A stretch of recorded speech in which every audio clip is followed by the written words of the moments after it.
ಓಂ ಶಾಂತಿ. Already ನಾವು ಪವಿತ್ರತೆ ಬಗ್ಗೆ ಒಂದು ಕ್ಲಾಸಲ್ಲಿ ತಿಳ್ಕೊಂಡಿದ್ದೀವಿ. ಬಾಬ್ದಾದ ತಿಳಿಸಿದ್ದಾರೆ.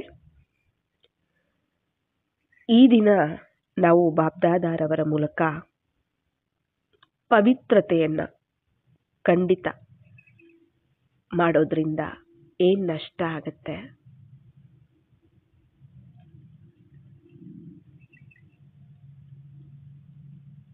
ನಾಲ್ಕು ವಿಧವಾದ ಪವಿತ್ರತೆ ಯಾವುದು, ಈ ಒಂದು ಟಾಪಿಕ್ ಬಗ್ಗೆ ತಿಳ್ಕೊಳ್ಳೋಣ.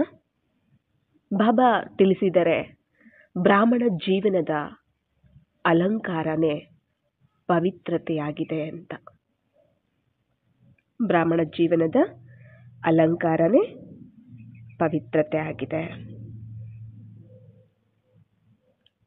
ನೀವೆಲ್ಲರೂ ಸಹ ಪವಿತ್ರ ಆತ್ಮಗಳು. ಈಗ ನಾವು ಬ್ರಾಹ್ಮಣರಿಂದ ಫರಿಸ್ತೆಗಳಿಂದ ದೇವತೆಗಳಿಂದ ಪೂಜ್ಯರಾಗ್ತೀವಿ. ಈಗ ಕಲಿಯುಗ ಸತ್ಯಯುಗ ಆಗುತ್ತೆ. ಇದೆಲ್ಲ ಯಾವುದರ ಆಧಾರದ ಮೇಲೆ ಆಗುತ್ತೆ? ಪವಿತ್ರತೆಯ ಆಧಾರದ ಮೇಲೆನೆ ಆಗತ್ತೆ. ಪವಿತ್ರತೆ ಅನ್ನುವಂಥದ್ದು ಬ್ರಾಹ್ಮಣ ಜನ್ಮದ ಬುನಾದಿ ಕೂಡ, ಬ್ರಾಹ್ಮಣ ಜೀವನದ ಬುನಾದಿ, ಬ್ರಾಹ್ಮಣ ಜೀವನದ ಅಲಂಕಾರನೂ ಕೂಡ ಅಂತ ಬಾಬಾ ತಿಳಿಸ್ತಿದ್ದಾರೆ. ಸತ್ಯಯುಗ, ತ್ರೇತಾಯುಗ, ಸ್ವರ್ಣಿಮ ಯುಗ ನಾವು ಏನು ಹೇಳ್ತೀವಿ, ಇದಕ್ಕೆ ತುಂಬ ಮಹತ್ವ ಇದೆ. ಅಂದ್ರೆ ಸ್ವರ್ಣಿಮ ಯುಗ ಅಂದ್ರೆ ಆದಿಯುಗ ಅಲ್ವಾ? ಇದನ್ನ ಸತೋಪ್ರಧಾನ ಯುಗ, ಹೊಸ ಪ್ರಪಂಚ ಅಂತನೂ ಸಹ ಹೇಳ್ತೀವಿ. ಇದು ಪವಿತ್ರ ಆತ್ಮಗಳಾದಂತಹ ನಿಮ್ಮ ಮೂಲಕನೇ ಆರಂಭ ಆಗತ್ತೆ ಅಂತ ಬಾಬಾ ತಿಳಿಸ್ತಿದ್ದಾರೆ.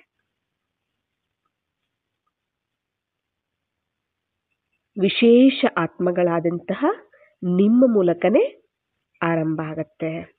ನೀವು ಹೊಸ ವಿಶ್ವಕ್ಕೆ ಆಧಾರ ಮೂರ್ತಿಗಳು, ಪೂಜ್ಯನೀಯ ಆತ್ಮಗಳು ಅಂತ ಹೇಳ್ತಿದ್ದಾರೆ. ಆದಿ ಆತ್ಮಗಳು. ಆದಿ ಯುಗ ಯಾವುದು? ಸತ್ಯಯುಗ ಅಲ್ವಾ? ಅಲ್ಲಿ ನಾವೇ ಮೊದಲಿಗೆ ಬಂದು ಅಲ್ಲಿ ಪಾತ್ರವನ್ನ ಮಾಡ್ತೀವಿ. ದೇವಿ ದೇವತಾ ಪದವಿಗಳನ್ನು ತಗೊಂಡು ಪಾತ್ರಗಳನ್ನ ಮಾಡ್ತೀವಿ. ನಮ್ಮಿಂದನೇ ಸ್ಟಾರ್ಟ್ ಆಗತ್ತೆ. ಬ್ರಾಹ್ಮಣ ಆತ್ಮಗಳು ಈಗ ನಾವು ಯಾರೆಲ್ಲ ಇದ್ದೀವಿ, ನಾವೇ ತಾನೇ ದೇವತೆಗಳಾಗ್ತೀವಿ. ಆದ್ರಿಂದ ನಮ್ಮಿಂದನೇ ಆರಂಭ ಆಗತ್ತೆ. ನೀವು ಹೊಸ ವಿಶ್ವಕ್ಕೆ ಆಧಾರ ಮೂರ್ತಿಗಳು, ಪೂಜ್ಯನೀಯ ಆತ್ಮಗಳು ಅಂತಲೂ ಸಹ ಬಾಬಾ ತಿಳಿಸ್ತಿದ್ದಾರೆ. ನಿಮಗೆ ಎಷ್ಟೊಂದು ಮಹತ್ವ ಕೂಡ ಇದೆ. ನೀವು ಪೂಜ್ಯ ಆತ್ಮಗಳಾದಂತಹ ನೀವು ಪ್ರಪಂಚಕ್ಕೆ ಹೊಸ ಬೆಳಕು ಅಂತ ಹೇಳ್ತಿದ್ದಾರೆ. ಸತ್ಯ ತ್ರೇತಾಯುಗವನ್ನ ಹಗಲು ಅಂತ ಹೇಳ್ತೀವಿ, ಪ್ರಕಾಶತೆಯಿಂದ ಕೂಡಿರುವಂಥದ್ದು ಅಲ್ವಾ? ದ್ವಾಪರ ಕಲಿಯುಗ ರಾತ್ರಿ ಅಂತ ಹೇಳ್ತೀವಿ. ಈಗ ನಮ್ಮಿಂದನೇ ಸತ್ಯಯುಗ ಸ್ಟಾರ್ಟ್ ಆಗತ್ತೆ ಅಂದ್ರೆ ಹೊಸ ಯುಗ, ಹೊಸ ಪ್ರಪಂಚ ಅಲ್ಲಿಂದ ಸ್ಟಾರ್ಟ್ ಆಗತ್ತೆ. ಅಂದ್ರೆ ನಾವೆಲ್ಲರೂ ಸಹ ಹೊಸ ಯುಗಕ್ಕೆ, ಹೊಸ ಪ್ರಪಂಚಕ್ಕೆ ಬೆಳಕು ಅಂತ ಹೇಳ್ತಿದ್ದಾರೆ. ನಿಮ್ಮ ಒಂದು ಹತ್ತುವ ಕಲೆ ಏನಿದೆ ಅದು ವಿಶ್ವವನ್ನ ಶ್ರೇಷ್ಠ ಕಲೆಯಲ್ಲಿ ತಗೊಂಡೋಗೋದಕ್ಕೆ ನಿಮಿತ್ತ ಆಗತ್ತೆ. ಈಗ ನಾವು ಹತ್ತೋ ಕಲೆಯಲ್ಲಿದ್ದೀವಿ ಅಲ್ವಾ? ಈಗ ನಾವು ಸಂಗಮ ಯುಗದಲ್ಲಿ ಹತ್ತುವಂತಹ ಕಲೆ, ಮತ್ತೆ ಸತ್ಯಯುಗದಿಂದ ಇಳಿಯುವಂತಹ ಕಲೆ. ಈಗ ನಾವು ಹತ್ತುವಂತಹ ಕಲೆಯಲ್ಲಿದ್ದೀವಿ. ಆದ್ದರಿಂದ ಈಗ ವಿಶ್ವನೂ ಸಹ ಸತ್ಯಯುಗ ಅಂದ್ರೆ ಏನದು? ಶ್ರೇಷ್ಠ ಕಲೆ ಅಲ್ವಾ? ವಿಶ್ವ ಅನ್ನುವಂತಹದ್ದು ಅಂದ್ರೆ ಸತ್ಯಯುಗದಿಂದ ಶ್ರೇಷ್ಠ ಕಲೆಯಲ್ಲಿ ನೀವು ತಗೊಂಡೋಗ್ತೀರಾ. ಅಂದ್ರೆ ನಿಮ್ಮ ಒಂದು ಹತ್ತುವ ಕಲೆ ವಿಶ್ವವನ್ನ ಶ್ರೇಷ್ಠ ಕಲೆಯಲ್ಲಿ ತಗೊಂಡೋಗೋದಕ್ಕೆ ನಿಮಿತ್ತ ಆಗತ್ತೆ. ನೀವು ಈಗ ಹತ್ತೋ ಕಲೆಯಲ್ಲಿದ್ದೀರಾ, ಅದರಿಂದ ವಿಶ್ವನೂ ಸಹ ಶ್ರೇಷ್ಠ ಕಲೆಯಲ್ಲಿ ಹೋಗುತ್ತೆ. ಮತ್ತು ನೀವು ಇಳಿಯುವ ಕಲೆಯಲ್ಲಿ ಅಂದರೆ ಬಿದ್ದೋಗೋ ಕಲೆ ಬರ್ತೀರಲ್ಲ, ಆಗ ಪ್ರಪಂಚನೂ ಕೂಡ ಬಿದ್ದೋಗ್ಬೇಕಾಗತ್ತೆ. ಪ್ರಪಂಚನೂ ಕೂಡ ಇಳಿಯುವ ಕಲೆಯಲ್ಲಿ ಬಂದ್ಬಿಡತ್ತೆ. ಈಗ ನಾವು ಹತ್ತೋ ಕಲೆಯಲ್ಲಿದ್ದೀವಿ, ನಾವು ಪವಿತ್ರ ಆಗ್ತಿದ್ದೀವಿ ಅಲ್ವಾ? ಬಾಬಾರವರ ಶ್ರೀಮತದಂತೆ, ಬಾಬಾರವರ ಶಿಕ್ಷಣದಂತೆ, ಪಾಲನೆಯಂತೆ ನಾವು ಅವರ ವರದಾನಗಳ ಮೂಲಕ ನಾವು ಹತ್ತೋ ಕಲೆಯಲ್ಲಿ ಪವಿತ್ರರಾಗ್ತಾ ಇದ್ದೀವಿ, ಸಂಪೂರ್ಣ ಸಂಪನ್ನ ಆತ್ಮಗಳಾಗ್ತಾ ಇದ್ದೀವಿ. ಸತ್ಯ ತ್ರೇತಾಯುಗ ಹಾಗೆಯೇ ಇರುತ್ತೆ ಕೂಡ ಅಲ್ವಾ? ಸತ್ಯಯುಗ ಸತೋ ಪ್ರಧಾನವಾದಂಥದ್ದು, ತ್ರೇತಾಯುಗ ಸತೋ ಅಂದರೆ ಇಳಿಯೋ ಕಲೆ ಬರುತ್ತೆ. ನಾವು ಇಳಿತಿದ್ದೀವಿ ಅಂತಂದರೆ, ನಾವು ಇಳಿಯೋ ಕಲೆಯಲ್ಲಿ ಬರ್ತಿದ್ದೀವಿ ಅಂದರೆ ಪ್ರಪಂಚನೂ ಸಹ ಇಳಿಯೋ ಕಲೆಯಲ್ಲಿ ಬರುತ್ತೆ. ದ್ವಾಪರ ಕಲಿಯುಗ, ಈಗ ನೋಡಿ ಕಲಿಯುಗದ ಅಂತಿಮದಲ್ಲಿದ್ದೀವಿ. ಎಂತಹ ಪರಿಸ್ಥಿತಿ ಇದೆ ಅಲ್ವಾ? ಘೋರ ಅಂಧಕಾರ, ಘೋರ ಕಲಿಯುಗ, ಅತೀ ತಮೋ ಪ್ರಧಾನತೆ ತುಂಬಿದೆ. ಯಾಕೆ? ನಾವು ಆ ಒಂದು ಸ್ಥಿತಿಯಲ್ಲಿದ್ದೀವಿ, ಆ ಒಂದು ಸ್ಟೇಜಲ್ಲಿದ್ದೀವಿ. ಅದರಿಂದ ಪ್ರಪಂಚನೂ ಸಹ ಅದೇ ರೀತಿಯೇ ಇದೆ. ನೀವು ಪರಿವರ್ತನೆ ಆದರೆ ವಿಶ್ವನೂ ಕೂಡ ಪರಿವರ್ತನೆ ಆಗಿಬಿಡುತ್ತೆ.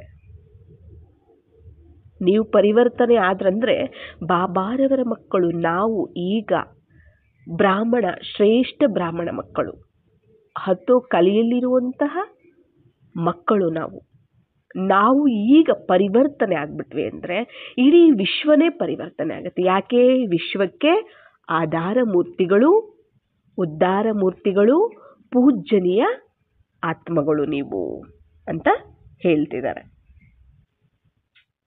ನಾವೆಲ್ಲರೂ ಸಹ ಆಧಾರ ಮೂರ್ತಿಗಳು, ಪೂಜ್ಯನೀಯ ಆತ್ಮಗಳು, ನಾವು ಪೂರ್ವಜರು ಸಹ ಅಲ್ವಾ? ಉದ್ಧಾರ ಮೂರ್ತಿಗಳು ಸಹ. ನಮ್ಮಿಂದನೇ ಸೃಷ್ಟಿ ಅಂದರೆ ಸ್ಟಾರ್ಟ್ ಆಗುತ್ತೆ, ಹೊಸ ಪ್ರಪಂಚ ಸ್ಟಾರ್ಟ್ ಆಗುತ್ತೆ. ನಮ್ಮಿಂದನೇ ಅಂತ್ಯನೂ ಸಹ ಆಗತ್ತೆ. ಇಷ್ಟು ನೀವು ಮಹಾನ್ ಆತ್ಮಗಳು, ಅಷ್ಟು ಮಹತ್ವ ಇರುವಂಥ ಆತ್ಮಗಳು. ನೀವು ಪರಿವರ್ತನೆ ಆದರೆ ಇಡೀ ವಿಶ್ವನೇ ಪರಿವರ್ತನೆ ಆಗಿಬಿಡುತ್ತೆ. ಯಾಕಂದರೆ ನೀವು ಆಧಾರ ಮೂರ್ತಿಗಳಲ್ವಾ? ಅದಕ್ಕೆ ಅಂತ ಹೇಳ್ತಿದ್ದಾರೆ ಬಾಬಾ. ಎಷ್ಟು ಮಹತ್ವ ಇರುವಂಥ ಆತ್ಮಗಳು ನೀವು, ಎಷ್ಟು ಮಹಾನ್ ಆತ್ಮಗಳು ನೀವು ಅಂತ ಬಾಬಾ ತಿಳಿಸ್ತಿದ್ದಾರೆ. ಅಂದರೆ ಪವಿತ್ರತ ಸಾಗರನ ಮಕ್ಕಳು ನಾವೆಲ್ಲರೂ ಸಹ ಪವಿತ್ರ ಶ್ರೇಷ್ಠ ಬ್ರಾಹ್ಮಣ ಆತ್ಮಗಳು. ನಾವೀಗ ಹತ್ತುವ ಕಲೆಯಲ್ಲಿದ್ದೀವಿ. ನಮ್ಮಿಂದ ಇಡೀ ವಿಶ್ವನೂ ಸಹ ಪರಿವರ್ತನೆ ಆಗುತ್ತೆ. ನೀವು ಹತ್ತೋ ಕಲೆಯಲ್ಲಿದ್ದಾಗ ಪ್ರಪಂಚನೂ ಸಹ ಶ್ರೇಷ್ಠ ಕಲೆಯಲ್ಲಿ ಇರುತ್ತೆ. ನೀವು ಇಳಿಯುವ ಕಲೆಯಲ್ಲಿ ಬಂದಾಗ ಪ್ರಪಂಚನೂ ಸಹ, ವಿಶ್ವನೂ ಸಹ ಇಳಿಯೋ ಕಲೆಯಲ್ಲಿ ಬಂದ್ಬಿಡುತ್ತೆ. ಈಗ ಇಡೀ ಪ್ರಪಂಚ ಇಷ್ಟು ತಮೋ ಪ್ರಧಾನ ಆಗಿದೆ ಅನ್ನೋದಕ್ಕೆ ಕಾರಣ ನಾವೇ ಆಗಿದ್ದೀವಿ. ಇಷ್ಟು ದುಃಖ, ಅಶಾಂತಿ, ಭಯ, ಚಿಂತೆ, ಎಲ್ಲ ಕಡೆ ಭ್ರಷ್ಟಾಚಾರ, ಧರ್ಮಭ್ರಷ್ಟ, ಅಧರ್ಮ ಎಲ್ಲ ಏನಕ್ಕೆ ಜಾಸ್ತಿ ಆಗಿದೆ? ಇದೆಲ್ಲ ನಮ್ಮಿಂದಲೇ ಆಗಿದೆ. ಯಾಕಂದ್ರೆ ನಾವು ಇಳಿಯೋ ಕಲೆಯಲ್ಲಿ ಬಂದಿದ್ದೀವಿ.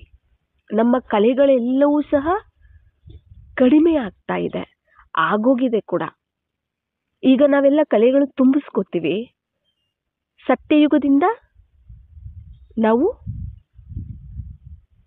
ಪಾತ್ರಗಳನ್ನು ಮಾಡ್ತಾ ಮಾಡ್ತಾ ಮಾಡ್ತಾ ಏನಾಗುತ್ತೆ, ಕಲೆಗಳೆಲ್ಲ ಕಡಿಮೆ ಆಗತ್ತಲ್ವಾ? ಈಗ ಯಾವುದೇ ಕಲೆ ಇಲ್ಲ ಅಲ್ವಾ? ಈಗ ನೋಡಿ 16 ಕಲಾ 16 ಕಲಾ ಸಂಪೂರ್ಣರು ಪವಿತ್ರ ಆತ್ಮಗಳೇ ಅಲ್ವಾ? ಸಂಪೂರ್ಣ ಪವಿತ್ರ ಆತ್ಮಗಳೇ ಅಲ್ವಾ?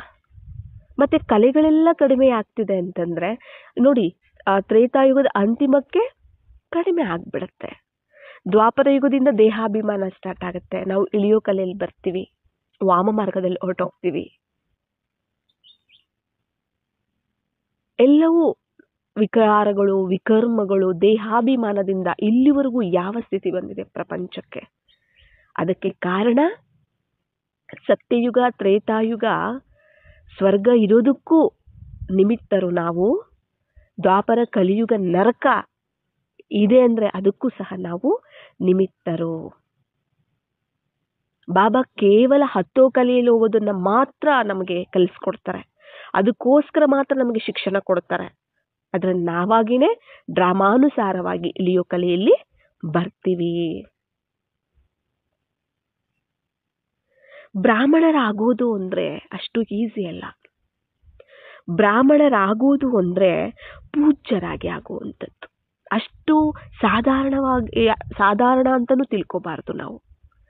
BKs, ಬ್ರಹ್ಮಕುಮಾರ ಕುಮಾರಿಗಳು, ಶ್ರೇಷ್ಠ ಬ್ರಾಹ್ಮಣರು ಅಂದ್ರೆ ಸಾಧಾರಣ ಅಲ್ಲ, ಪೂಜ್ಯನೀಯರಾಗುವಂಥವರು.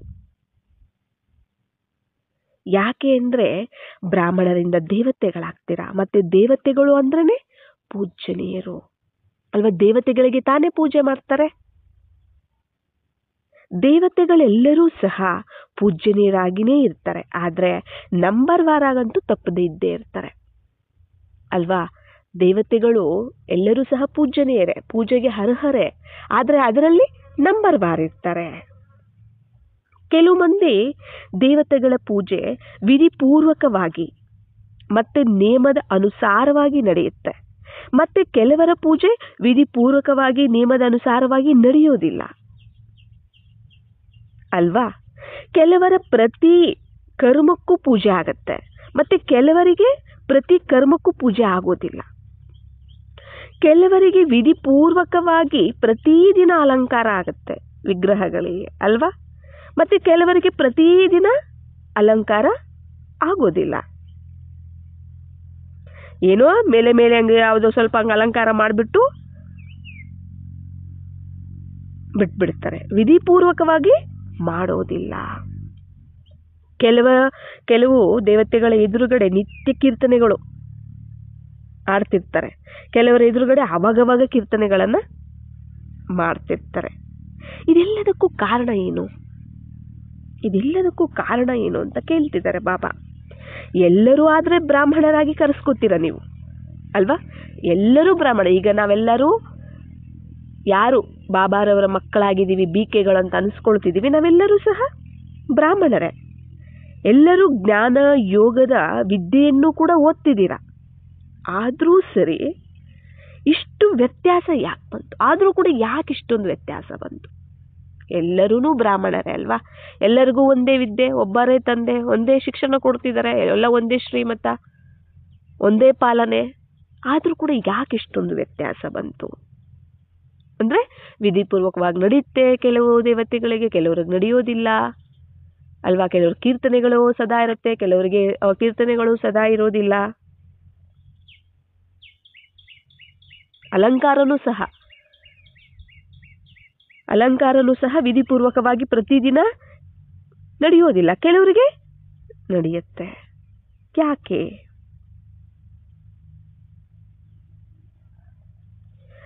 ಆದ್ರೂ ಕೂಡ ಅದು ಬಾಬಾ ಹೇಳ್ತಾರೆ ಯಾಕೆ ಅಂದ್ರೆ ಧಾರಣೆಯ ಒಂದು ವಿಷಯದಲ್ಲಿ ವ್ಯತ್ಯಾಸ ಇದೆ.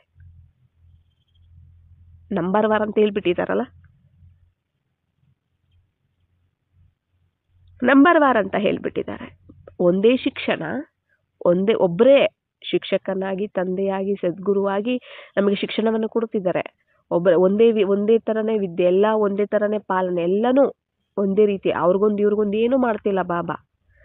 ಆದ್ರೆ ಯಾಕೆ ಇಷ್ಟು ವ್ಯತ್ಯಾಸ ಬಂತು ಇದರಲ್ಲಿ ಅಂತಂದ್ರೆ ಧಾರಣೆ ಇಲ್ಲಿ ಕೊಡ್ತಾ ಇದೆ, ವ್ಯತ್ಯಾಸ ಬಂದ್ಬಿಡುತ್ತೆ.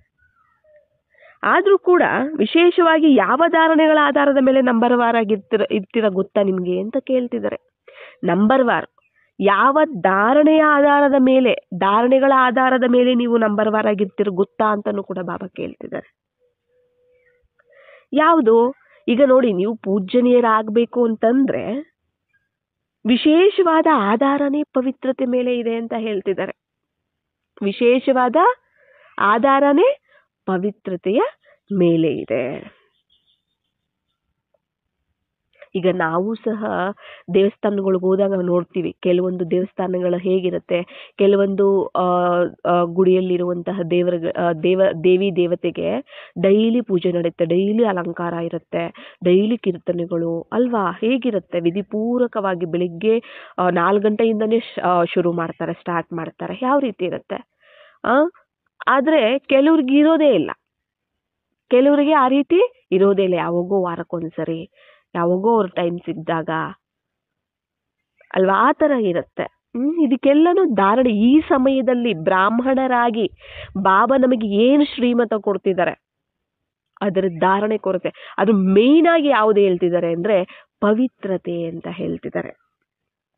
ಯಾವುದಿದೆ ವಿಶೇಷವಾಗಿ ಆಧಾರ, ನೀವು ಪೂಜ್ಯರಾಗಬೇಕು, ಪೂಜ್ಯನೀಯರಾಗಬೇಕು ಅಂದ್ರೆ ವಿಶೇಷವಾದ ಆಧಾರನೇ ಯಾವುದು? ಪವಿತ್ರತೆ. ಎಲ್ಲ ವಿಧವಾದ ಪವಿತ್ರತೆಯನ್ನ ಎಷ್ಟು ನೀವು ಅಳವಡಿಸ್ಕೊಳ್ತೀರೋ ಅಷ್ಟೇ ಎಲ್ಲಾ ವಿಧವಾದ ಪೂಜ್ಯನೀಯರಾಗಿ ಆಗ್ಬಿಡ್ತೀರ ನೀವು. ಮತ್ತೆ ಯಾರಾದ್ರೆ ನಿರಂತರವಾಗಿ ವಿಧಿಪೂರ್ವಕವಾಗಿ ಆದಿ ಅನಾದಿ ವಿಶೇಷ ಗುಣದ ಒಂದು ರೂಪದಿಂದ ಪವಿತ್ರತೆಯನ್ನ ಸಹಜವಾಗಿ ಅಳವಡಿಸ್ಕೊಳ್ತಾರೋ ಅವರೇ ವಿಧಿಪೂರ್ವಕವಾಗಿ ಪೂಜ್ಯನೀಯರಾಗ್ತಾರೆ.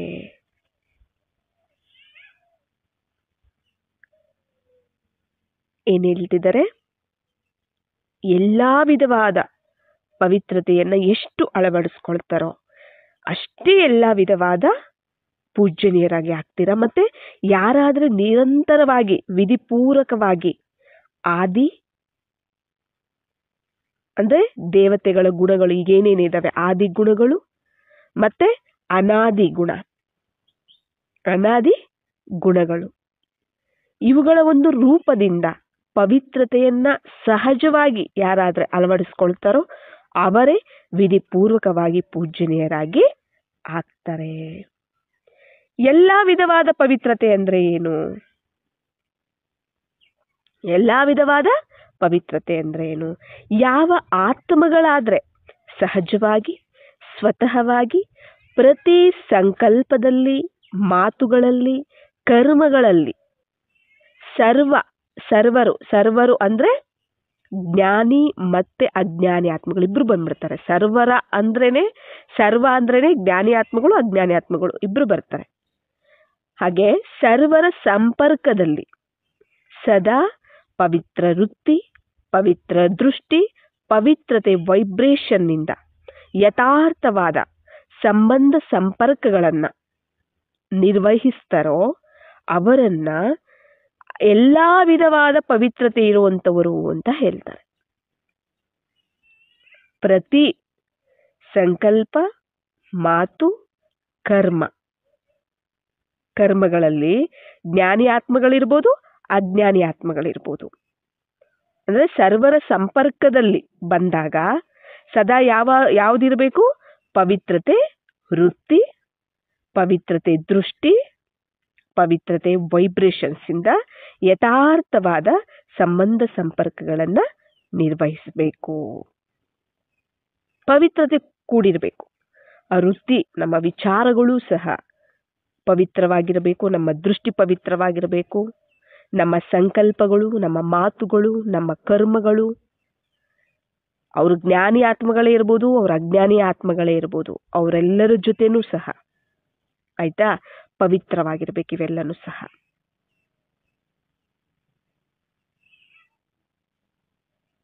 ಯಾರೇ ಬಂದ್ರು ಕೂಡ ಸಂಬಂಧ ಸಂಪರ್ಕದಲ್ಲಿ ನಾವು ಬರ್ತೀವಲ್ಲ ಅವರ ಜೊತೆ ಪವಿತ್ರ ವೃತ್ತಿ, ದೃಷ್ಟಿ, ಪವಿತ್ರವಾದ ವೈಬ್ರೇಷನ್ ಇಂದ ಕೂಡಿರುವಂತ ಯಥಾರ್ಥವಾದ ಸಂಬಂಧ ಸಂಪರ್ಕಗಳನ್ನ ನಿರ್ವಹಿಸಬೇಕು. ಅಂತವರನ್ನೇ ಎಲ್ಲಾ ವಿಧವಾದ ಪವಿತ್ರತೆಯವರು ಅಂತ, ಪವಿತ್ರತೆ ಇರುವಂತವರು ಅಂತ ಹೇಳ್ತಾರೆ. ಇನ್ನೊಂದು ಹೇಳ್ತಾರೆ ನೋಡಿ, ಸ್ವಪ್ನದಲ್ಲೂ ಕೂಡ ಕನಸಲ್ಲೂ ಕೂಡ ಸ್ವಯಂ ಬಗ್ಗೆ ಆಗ್ಲಿ ಇಲ್ಲ ಇತರ ಯಾವುದೇ ಆತ್ಮದ ಬಗ್ಗೆ ಆಗ್ಲಿ, ಕನಸಲ್ಲೂ ಕೂಡ ಸ್ವಪ್ನದಲ್ಲೂ ಕೂಡ ನಮ್ಮ ಬಗ್ಗೆನೇ ಆಗ್ಲಿ ಇಲ್ಲ ಇತರ ಯಾವುದೇ ಆತ್ಮದ ಬಗ್ಗೆ ಆಗ್ಲಿ ಎಲ್ಲಾ ವಿಧವಾದ ಪವಿತ್ರತೆಯಲ್ಲಿ ಎಂತಹದ್ದೇ ಲೋಪ ಇರಬಾರದು. ಕನಸಲ್ಲೂ ಸಹ ಅಂತ ಹೇಳ್ತಿದ್ದಾರೆ. ಕನಸಲ್ಲೂ ಸಹ ನಮ್ಮ ಬಗ್ಗೆ ಆಗ್ಲಿ ಇತರ ಆತ್ಮಗಳ ಬಗ್ಗೆ ಆಗ್ಲಿ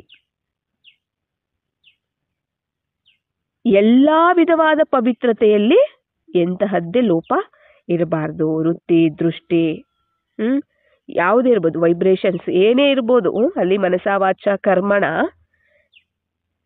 ಪವಿತ್ರತೆ ಇರಬೇಕು. ಕನಸಲ್ಲೂ ಕೂಡ ಇರಬೇಕು. ಸ್ವಯಂ ಮತ್ತೆ ಇತರರ ಬಗ್ಗೆ ಕನಸಲ್ಲೂ ಸಹ ಇರಬೇಕು. ಕೇವಲ ಸ್ಥೂಲವಾಗಷ್ಟೇ ಅಲ್ಲ, ಆಯ್ತಾ? ಕೇವಲ ನಾವು ಅಲರ್ಟ್ ಆಗಿ ಅಂದ್ರೆ ನಾವು ಎಚ್ಚರವಾಗಿದ್ದಾಗ ಅಷ್ಟೇ ಅಲ್ಲ, ಕನಸಲ್ಲೂ ಸಹ. ಸ್ವಪ್ನದಲ್ಲಾದ್ರೂ ಕೂಡ ಬ್ರಹ್ಮಚರ್ಯ ಅನ್ನೋದು ಖಂಡಿತ ಆಯ್ತು.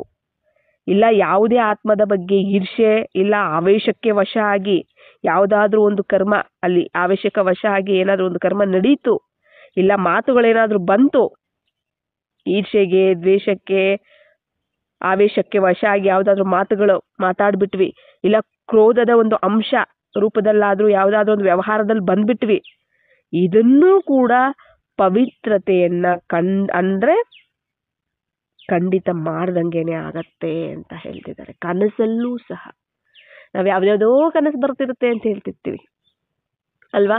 ನಾವು ರಿಯಲ್ ಆಗಿ ಏನೇ ನಡೆದಿಲ್ಲ ಅಂದ್ರೂ ಕೂಡ ಕನಸುಗಳಲ್ಲಿ ಏನೇನೋ ಯಾರನ್ನೋ ಬೈಯೋದಿರ್ಬೋದು, ಹೊಡೆಯೋದಿರ್ಬೋದು, ಕೋಪ ಇರ್ಬೋದು, ಬೇಜಾರಿರ್ಬೋದು, ಏನೇನೆಲ್ಲ ವಿಕಾರಗಳಿಗೆ ಸಂಬಂಧಪಟ್ಟಿದ್ದು ಕನಸುಗಳು ಬೀಳ್ತಿರುತ್ತೆ ಅಲ್ವಾ? 10 ವಿಕಾರಗಳಿಗೆ ಸಂಬಂಧಪಟ್ಟಿರುವಂತ ಕನಸುಗಳು ಬೀಳ್ತಾ ಇರತ್ತೆ. ಅದು ಸಹ ಪವಿತ್ರತೆಯನ್ನ ಖಂಡಿತ ಮಾಡ್ದಂಗೆನೆ ಆಗತ್ತೆ ಅಂತ ಹೇಳ್ತಿದ್ದಾರೆ. ಕನಸಲ್ಲೂ ಕೂಡ ಈರ್ಷೆ ಇರಬಾರ್ದು, ಅಂದ್ರೆ ಆವೇಶಕ್ಕೆ ವಶ ಆಗಿ ಯಾವುದೇ ಒಂದು ಕರ್ಮ ನಡಿಬಾರ್ದಲ್ಲಿ, ಮಾತುಗಳು ಬರಬಾರದು. ಕ್ರೋಧದ ಒಂದು ಅಂಶ ರೂಪದಲ್ಲಾದ್ರೂ ನೋಡಿ, ಕ್ರೋಧದ ಒಂದು ಅಂಶ ರೂಪದಲ್ಲಾದ್ರೂ ಸಹ ಅದರ ವ್ಯವಹಾರದಲ್ಲಿ ಬರುವಂಥದ್ದು. ಇದನ್ನು ಕೂಡ ಪವಿತ್ರತೆಯನ್ನ ಖಂಡಿತ ಮಾಡ್ದಂಗಾಗತ್ತೆ. ಆಲೋಚನೆ ಮಾಡಿ. ಸ್ವಪ್ನದ ಒಂದು ಪ್ರಭಾವನೂ ಕೂಡ ಬೀಳ್ತಿದೆ ಅಂದ್ರೆ ಮತ್ತೆ ಸಾಕಾರದಲ್ಲಿ ಮಾಡೋ ಕರ್ಮಕ್ಕೆ ಎಷ್ಟೊಂದು ಪ್ರಭಾವ ಬೀಳ್ತಾ ಇರ್ಬೋದು ನೀವೇ ಯೋಚನೆ ಮಾಡಿ ಅಂತಿದೆ. ನೋಡಿ, ಕನಸಲ್ಲಿ ಬರುವಂತಹ ಈ ವಿಕಾರಗಳಿಗೆ ಸಂಬಂಧಪಟ್ಟ ಅಪವಿತ್ರತೆಗೆ ಸಂಬಂಧಪಟ್ಟಿರೋ ಕನಸಲ್ಲಿ ಬಂದ್ರೇನೆ ಅಷ್ಟು ಪ್ರಭಾವ ಬೀರುತ್ತೆ. ಅದು ಅಪವಿತ್ರತೆ, ಅದು ಪವಿತ್ರತೆಯನ್ನ ಖಂಡಿತ ಮಾಡ್ದಂಗಾಗತ್ತೆ, ಖಂಡನೆ ಮಾಡ್ದಂಗಾಗತ್ತೆ, ಅದನ್ನ ಹೊಡೆದಾಕದಂಗಾಗತ್ತೆ. ಅಂದ್ರೆ ಇನ್ನು ಸಾಕಾರದಲ್ಲಿ ನಾವೇನೇ ಮಾಡಿದ್ರು ಕೂಡ ಅದ್ರ ಮೇಲೆ ಎಷ್ಟು ಪ್ರಭಾವ ಬೀರುತ್ತೆ ನೀವೇ ಯೋಚನೆ ಮಾಡಿ ಅಂತ ಹೇಳ್ತಿದ್ದಾರೆ. ಮಾಡುವಂತ ಪ್ರತಿ ಕರ್ಮಕ್ಕೂ ಎಷ್ಟು ಪ್ರಭಾವ ಇರಬಹುದು, ಪ್ರಭಾವ ಇರಬಹುದು.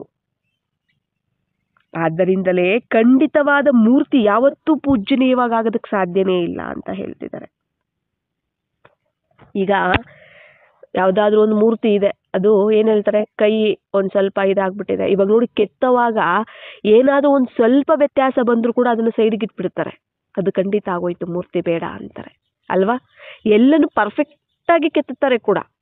ಮತ್ತೆ ಏನಾದ್ರೂ ಒಂದು ಚೂರು ಕೆತ್ತಿದ್ದಾದ್ಮೇಲೂ ಎಲ್ಲಾದ್ರೂ ಇಟ್ಟಿದ್ರು ಕೂಡ ಏನಾದ್ರೂ ಒಂದ್ ಸ್ವಲ್ಪ ಅದಕ್ಕೆ ಡ್ಯಾಮೇಜ್ ಆದ್ರೂ ಕೂಡ ಇಟ್ಕೊಳ್ಳೋದಿಲ್ಲ.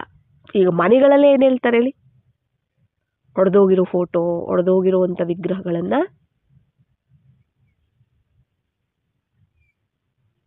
ಇಟ್ಕೋಬಾರ್ದು ಅಂತ ಹೇಳ್ತಾರೆ ಅಲ್ವಾ? ಅದು ಖಂಡಿತ ಆಗಿರುವಂತ ವಿಗ್ರಹಗಳು ಮನೆಯಲ್ಲಿ ಇಟ್ಕೋಬಾರ್ದು, ದೇವಸ್ಥಾನದಲ್ಲೂ ಇಡಬಾರ್ದು ಅಂತ ಹೇಳ್ತಾರೆ. ಅದು ಅರ್ಥ ಏನು ಅಂದ್ರೆ, ಇಲ್ಲಿ ಈ ಸಮಯದಲ್ಲಿ ಶ್ರೇಷ್ಠ ಬ್ರಾಹ್ಮಣ ಆತ್ಮಗಳಾಗಿ ಬಾಬಾರವರ ಮಕ್ಕಳಾಗಿ ಯಾರು ಪವಿತ್ರತೆಯನ್ನ ಖಂಡಿತ ಮಾಡಿರ್ತಾರೋ, ಒಡೆದಾಕಿರ್ತಾರೋ, ಅಂದ್ರೆ ಅಪವಿತ್ರತೆಯಲ್ಲಿ ಬಂದಿರ್ತಾರೋ ಅವರಿಗೆ ಆ ರೀತಿ ಆಗತ್ತೆ. ಅವರ ಒಂದು ವಿಗ್ರಹಗಳು, ಅವರೇ ತಾನೇ ಪೂಜ್ಯನೀಯರಾಗ್ತಾರೆ ದ್ವಾಪರ ಯುಗದಿಂದ, ಅವರ ವಿಗ್ರಹಗಳೇ ಖಂಡಿತ ಆಗ್ಬಿಡುತ್ತೆ. ಮತ್ತೆ ಎತ್ಕೊಂಡು ಹೋಗಿ ಸೈಡ್ಗೆ ಇಟ್ಬಿಡ್ತಾರೆ, ಪೂಜೆ ನಡೆಯೋದಿಲ್ಲ ಅವರಿಗೆ. ಅದಕ್ಕೆ ಬಾಬಾ ಹೇಳ್ತಿರೋಂಥದ್ದು, ಕನಸಲ್ಲೂ ಕೂಡ ಪವಿತ್ರತೆ ಖಂಡಿತ ಆಗಬಾರದು, ಒಡೆದಾಗಬಾರ್ದು. ನೀವು ಒಂದು ಯಾವ ಕನಸಲ್ಲೂ ಕೂಡ ಒಬ್ರಿಗೆ ಬೈಯೋದಿರ್ಬೋದು, ಕೋಪದಿಂದ ವ್ಯವಹಾರ ಮಾಡೋದಿರ್ಬೋದು, ಯಾವುದು ಸಹ ಇರಬಾರದು. ಅದು ಸಹ ಅಪವಿತ್ರತೆ, ಅದು ಸಹ ಪವಿತ್ರತೆಯನ್ನ ಖಂಡಿತ ಮಾಡ್ದಂಗಾಗತ್ತೆ, ಒಡೆದಾಕ್ದಂಗಾಗತ್ತೆ ಅಂತ ಹೇಳ್ತಿದ್ದಾರೆ.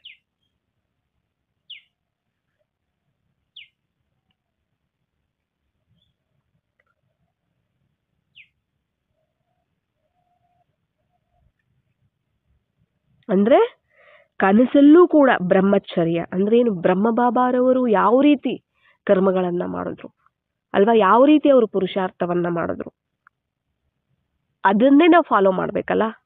ಅದನ್ನ ನಾವ್ ಯಾವತ್ತೂ ಸಹ ಉಲ್ಲಂಘನೆ ಮಾಡಬಾರದು. ಕನಸಲ್ಲೂ ಕೂಡ ಅಪವಿತ್ರತೆ ಬರಬಾರದು, ಟಚ್ ಆಗಬಾರ್ದು, ಸ್ಪರ್ಶ ಆಗಬಾರ್ದು ಅಂತ ಬಾಬಾ ಹೇಳ್ತಾರೆ ತಾನೆ.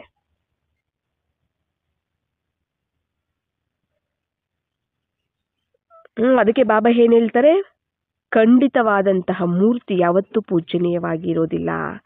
ಖಂಡಿತವಾದ ಮೂರ್ತಿಗಳು ಮಂದಿರಗಳಲ್ಲಿ ಇರೋದಿಲ್ಲ. ಇಡ್ತಾರ, ಸ್ವಲ್ಪ ಖಂಡಿತ ಆಯ್ತಂದ್ರೆ ಈಚೆ ಇಟ್ಟು ಬಿಡ್ತಾರೆ, ಮಂದಿರಗಳಲ್ಲಿ ಇರೋದಿಲ್ಲ ಅವರು. ಈ ದಿನಗಳಲ್ಲಿ ಯಾವ ರೀತಿ ಇರುತ್ತವೆ ಅಂದ್ರೆ, ನೀವೇನಾದ್ರೂ ಈ ಸಮಯದಲ್ಲಿ ಪವಿತ್ರತೆಯನ್ನು ಖಂಡಿತ ಮಾಡ್ತೀರಾ, ಹೊಡೆದಾಕ್ತೀರಾ, ಅಪವಿತ್ರತೆಯಲ್ಲಿ ಬರ್ತೀರಾ ಅಂದ್ರೆ, ಕನಸಲ್ಲೂ ಕೂಡ ಬರ್ತೀರಾ ಅಂದ್ರೆ, ಈ ದಿನಗಳಲ್ಲಿ ಮ್ಯೂಸಿಯಂಗಳಲ್ಲಿ ಇರ್ತವೆ ನೋಡಿ ಕೆಲವೊಂದು ವಿಗ್ರಹಗಳು, ಆ ತರ ನಿಮ್ಮನ್ನು ಎತ್ಕೊಂಡೋಗಿ ಮ್ಯೂಸಿಯಂ ಅಲ್ಲಿ ಇಟ್ಬಿಡ್ತಾರೆ. ಅದೆಲ್ಲ ಇವಾಗ ಮ್ಯೂಸಿಯಂ ಅಲ್ಲಿ ಏನ್ ಮಾಡ್ತಾರೆ, ಕೆಲವೊಂದು ವಿಗ್ರಹಗಳನ್ನ ಇಡ್ತಾರೆ. ಅಲ್ಲಿಗೆ ಭಕ್ತರೇನ್ ಬರೋದಿಲ್ಲ, ಕೇವಲ ಇವು ತುಂಬಾ ಹಳೆಯ ಪುರಾತನ ಮೂರ್ತಿಗಳು ಅಂತ ಕೇವಲ ಅಲ್ಲಿವರೆಗೂ ಮಾತ್ರ ಗಾಯನ ಮಾಡ್ತಾರೆ. ಪುರಾತನ ಮೂರ್ತಿಗಳು ಅಂತ ಎತ್ಕೊಂಡೋಗಿ ಮ್ಯೂಸಿಯಂ ಅಲ್ಲಿ ಇಡ್ತಾರೆ, ಅಷ್ಟೇ ಗಾಯನ. ಭಕ್ತರಂತೂ ಬರೋದಿಲ್ಲ ಅಲ್ಲಿಗೆ. ಮ್ಯೂಸಿಯಂ ಅಲ್ಲಿ ಇಟ್ಟಿರೋರು ಯಾರಾದ್ರೂ ಭಕ್ತರು ಬರ್ತಾರಾ ಪೂಜೆ ಮಾಡಕ್ಕೆ? ಇಲ್ಲ ಅಲ್ಲ. ಕೀರ್ತನೆ ಆಡಕ್ ಬರ್ತಾರ? ಇಲ್ಲ ಅಲ್ಲ. ಇದು ತುಂಬಾ ಹಳೆಯ ಪುರಾತನವಾದ ಮೂರ್ತಿ ಇದು ಅಂತ ಗಾಯನ ಮಾಡಿಸ್ಕೊಳ್ಳುತ್ತೆ ಅಷ್ಟೇ. ಅವರು ಸ್ಥೂಲ ಅಂಗಗಳು ನೋಡಿ, ಈಗ ಭಕ್ತಿ ಮಾರ್ಗದಲ್ಲಿ ಈಗ ಹೊರಗಡೆ ಏನ್ ಹೇಳ್ತಾರೆ, ಸ್ಥೂಲವಾದ ಒಂದು ದೇವಿ ದೇವತೆ ಒಂದು ವಿಗ್ರಹ ಏನಿದೆ ಅಲ್ಲ, ಆ ವಿಗ್ರಹ ಸ್ಥೂಲ, ಆ ಕಾಲು ಕೈ ಏನಾದ್ರು ಸ್ವಲ್ಪ ಒಡೆದೋಯ್ತು ಮುರಿದೋಯ್ತು ಅಂದ್ರೆ ಅದನ್ನ ವಿಗ್ರಹ ಖಂಡಿತ ಆಗ್ಬಿಡ್ತು ಅಂತ ಹೇಳ್ತಾರೆ. ಆದ್ರೆ ವಾಸ್ತವಕ್ಕೆ ಯಾವುದೇ ವಿಧವಾದಂತಹ ಪವಿತ್ರತೆಯಲ್ಲಿ ಆದ್ರೂ ಕೂಡ ಖಂಡಿತ ಆಯ್ತು ಅಂದ್ರೆ, ಅಲ್ಲಿ ಪವಿತ್ರತೆಯಲ್ಲಿ ಒಡೆದೋಯ್ತು ಅಂದ್ರೆ ಅವರು ಪೂಜ್ಯ ಪದವಿಯಿಂದ ಖಂಡಿತರಾಗ್ಬಿಡ್ತಾರೆ. ಪೂಜ್ಯ ಪದವಿನೇ ಒಡೆದೋಗುತ್ತೆ, ಕಟ್ಟಾಗತ್ತೆ ಅಂತ ಹೇಳ್ತಿದ್ದಾರೆ ಬಾಬಾ. ಅಲ್ಲೇನ್ ಹೇಳ್ತಾರೆ ಭಕ್ತಿ ಮಾರ್ಗದಲ್ಲಿ, ಒಡೆದೋಗಿರುವಂತ ವಿಗ್ರಹಗಳನ್ನ ಇಡಬಾರ್ದು, ಒಡೆದೋಗಿರೋಂತ ದೇವರ ಫೋಟೋ ದೇವರ ವಿಗ್ರಹಗಳನ್ನ ಇಡಬಾರ್ದು, ಅದು ಖಂಡಿತ ಆಗೋಗ್ಬಿಟ್ಟಿದೆ ಅಂತ ಹೇಳ್ತಾರೆ. ಆದ್ರೆ ಅದು ವಾಸ್ತವದ, ಅದನ್ನ ಖಂಡಿತ ಅಂತ ಹೇಳ್ತಾರೆ. ಆದ್ರೆ ವಾಸ್ತವದಲ್ಲೇನು, ಯಾವುದೇ ವಿಧವಾದಂತ ಪವಿತ್ರತೆ ಎಷ್ಟು ವಿಧವಾಗಿರುತ್ತಲ್ಲ, ಅದರಲ್ಲಿ ಯಾವುದೇ ವಿಧವಾದಂತಹ ಪವಿತ್ರತೆ ಎಲ್ಲಾದ್ರೂ ಕೂಡ ಖಂಡಿತ ಆಯ್ತು, ಪವಿತ್ರತೆ ಖಂಡಿತ ಆಯ್ತು ಅಂದ್ರೆ ಅವರು ಪೂಜ್ಯ ಪದವಿಯಿಂದನೇ ಖಂಡಿತರಾಗ್ಬಿಡ್ತಾರೆ. ಅಂದ್ರೆ ಏನು, ಅವರು ಮ್ಯೂಸಿಯಂ ಅಲ್ಲೋ ಇಲ್ಲೋ ಎಲ್ಲಾದ್ರೂ ಮರಕೆಲಗಡೆ ಎಲ್ಲೋ ಕೆಲವೊಂದು ವಿಗ್ರಹಗಳನ್ನ ಇಟ್ಟಿರ್ತಾರೆ, ನೋಡಿರ್ತೀರಾ, ಬಿಸಾಕ್ಬಿಟ್ಟಿರ್ತಾರೆ ವಿಗ್ರಹಗಳು ಅಲ್ವಾ. ಇದು ಒಡೆದೋಗಿದೆ, ಖಂಡಿತ ಆಗೋಗಿದೆ, ಇದು ದೇವಸ್ಥಾನದಲ್ಲಿ ಇಡೋದಕ್ಕೆ, ಗರ್ಭಗುಡಿಯಲ್ಲಿ ಇಡೋದಕ್ಕೆ ಇದು ಯೋಗ್ಯ ಅಲ್ಲ ಅಲ್ವಾ. ಕೆಲವೊಂದು ಮ್ಯೂಸಿಯಂ ಅಲ್ಲಿ ಇಡ್ತಾರೆ, ಕೇವಲ ಗಾಯನಕ್ಕೆ ಸೀಮಿತ ಆಗತ್ತೆ ಅಷ್ಟೇ, ಅದು ಯಾರು ಭಕ್ತರು ಹೋಗೋದಿಲ್ಲ. ಇಲ್ಲ ಕೆಲವು ಎಲ್ಲ ತಗೊಂಡೋಗಿ ಬೇರೆ ಕಡೆ ಎಲ್ಲ ಕೂಡ ಹಾಕಿ. ಅಂದ್ರೆ ಈ ಸಮಯದಲ್ಲಿ ನಾವು ಯಾವ ರೀತಿ ಪವಿತ್ರತೆಯನ್ನು ಧಾರಣೆ ಮಾಡಿರ್ತೀವಿ, ಎಷ್ಟರ ಮಟ್ಟಿಗೆ, ಎಷ್ಟು ಪರ್ಸೆಂಟೇಜು, ನಾವೇನಾದ್ರೂ ಬಾಬಾ ಇಷ್ಟು ನಮಗೆ ಪವಿತ್ರತೆ ಬಗ್ಗೆ ತಿಳಿಸಿದ್ದಾರೆ, ಅದನ್ನ ನಾವು ಏನಾದ್ರೂ ಉಲ್ಲಂಘನೆ ಮಾಡಿದ್ವಿ, ಅದನ್ನ ಒಡೆದಾಕಿದ್ವಿ, ಪವಿತ್ರತೆ ನಾವು ಅಪವಿತ್ರತೆಯಲ್ಲಿ ಬಂದ್ವಿ, ನಾವು ಧಾರಣೆ ಮಾಡಿಕೊಂಡಿಲ್ಲ ಅಂದ್ರೆ ನಮಗೆ ಅದೇ ತರನೇ ಸ್ಥಿತಿ ಇರುತ್ತೆ ದ್ವಾಪರ ಯುಗದಿಂದ ಅಂತ ಹೇಳ್ತಿದ್ದಾರೆ.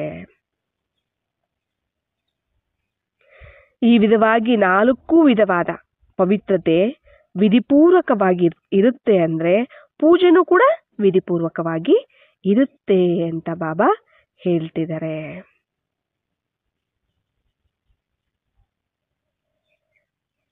ಅರ್ಥ ಆಯ್ತಲ್ಲ. ಯಾವುದೇ ಆಗ್ಲಿ, ಈಗ ಮನಸ್ಸ ವಾಚ ಕರ್ಮಣ ಸಂಬಂಧ ಸಂಪರ್ಕಗಳು ಹೇಳಿದ್ರಲ್ಲ, ಅವುಗಳಲ್ಲಿ ವೃತ್ತಿ, ದೃಷ್ಟಿ, ವೈಬ್ರೇಷನ್ಸ್ ಇರ್ಬೋದು, ಮತ್ತೆ ಕನಸಲ್ಲೂ ಇರ್ಬೋದು, ಯಾವುದ್ರಲ್ಲೇ ಆಗ್ಲಿ ಅಪವಿತ್ರತೆ ಅನ್ನೋದು ಬರಬಾರ್ದು.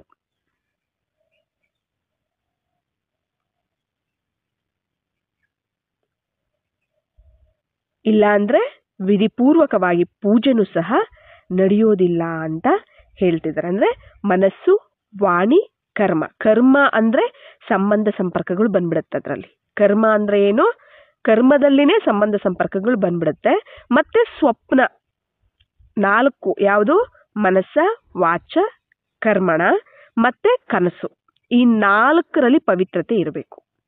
ಈ 4ರಲ್ಲಿ 4 ವಿಧವಾದ ಪವಿತ್ರತೆ ಅಂದ್ರೇನೆ ಈ 4 ಇದರಲ್ಲಿ ಪವಿತ್ರತೆ ಇರಬೇಕು.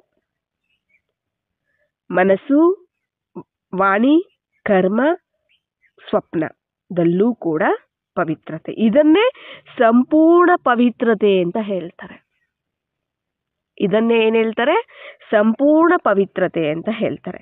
ತುಂಬಾ ಮಂದಿ ಮಕ್ಕಳು ಏನ್ ಮಾಡ್ತಾರೆ ಅಂದ್ರೆ ನಿರ್ಲಕ್ಷ್ಯದಲ್ಲಿ ಬಂದಿರೋ ಕಾರಣವಾಗಿ ನಾನು ಹೇಳುವಂತಹ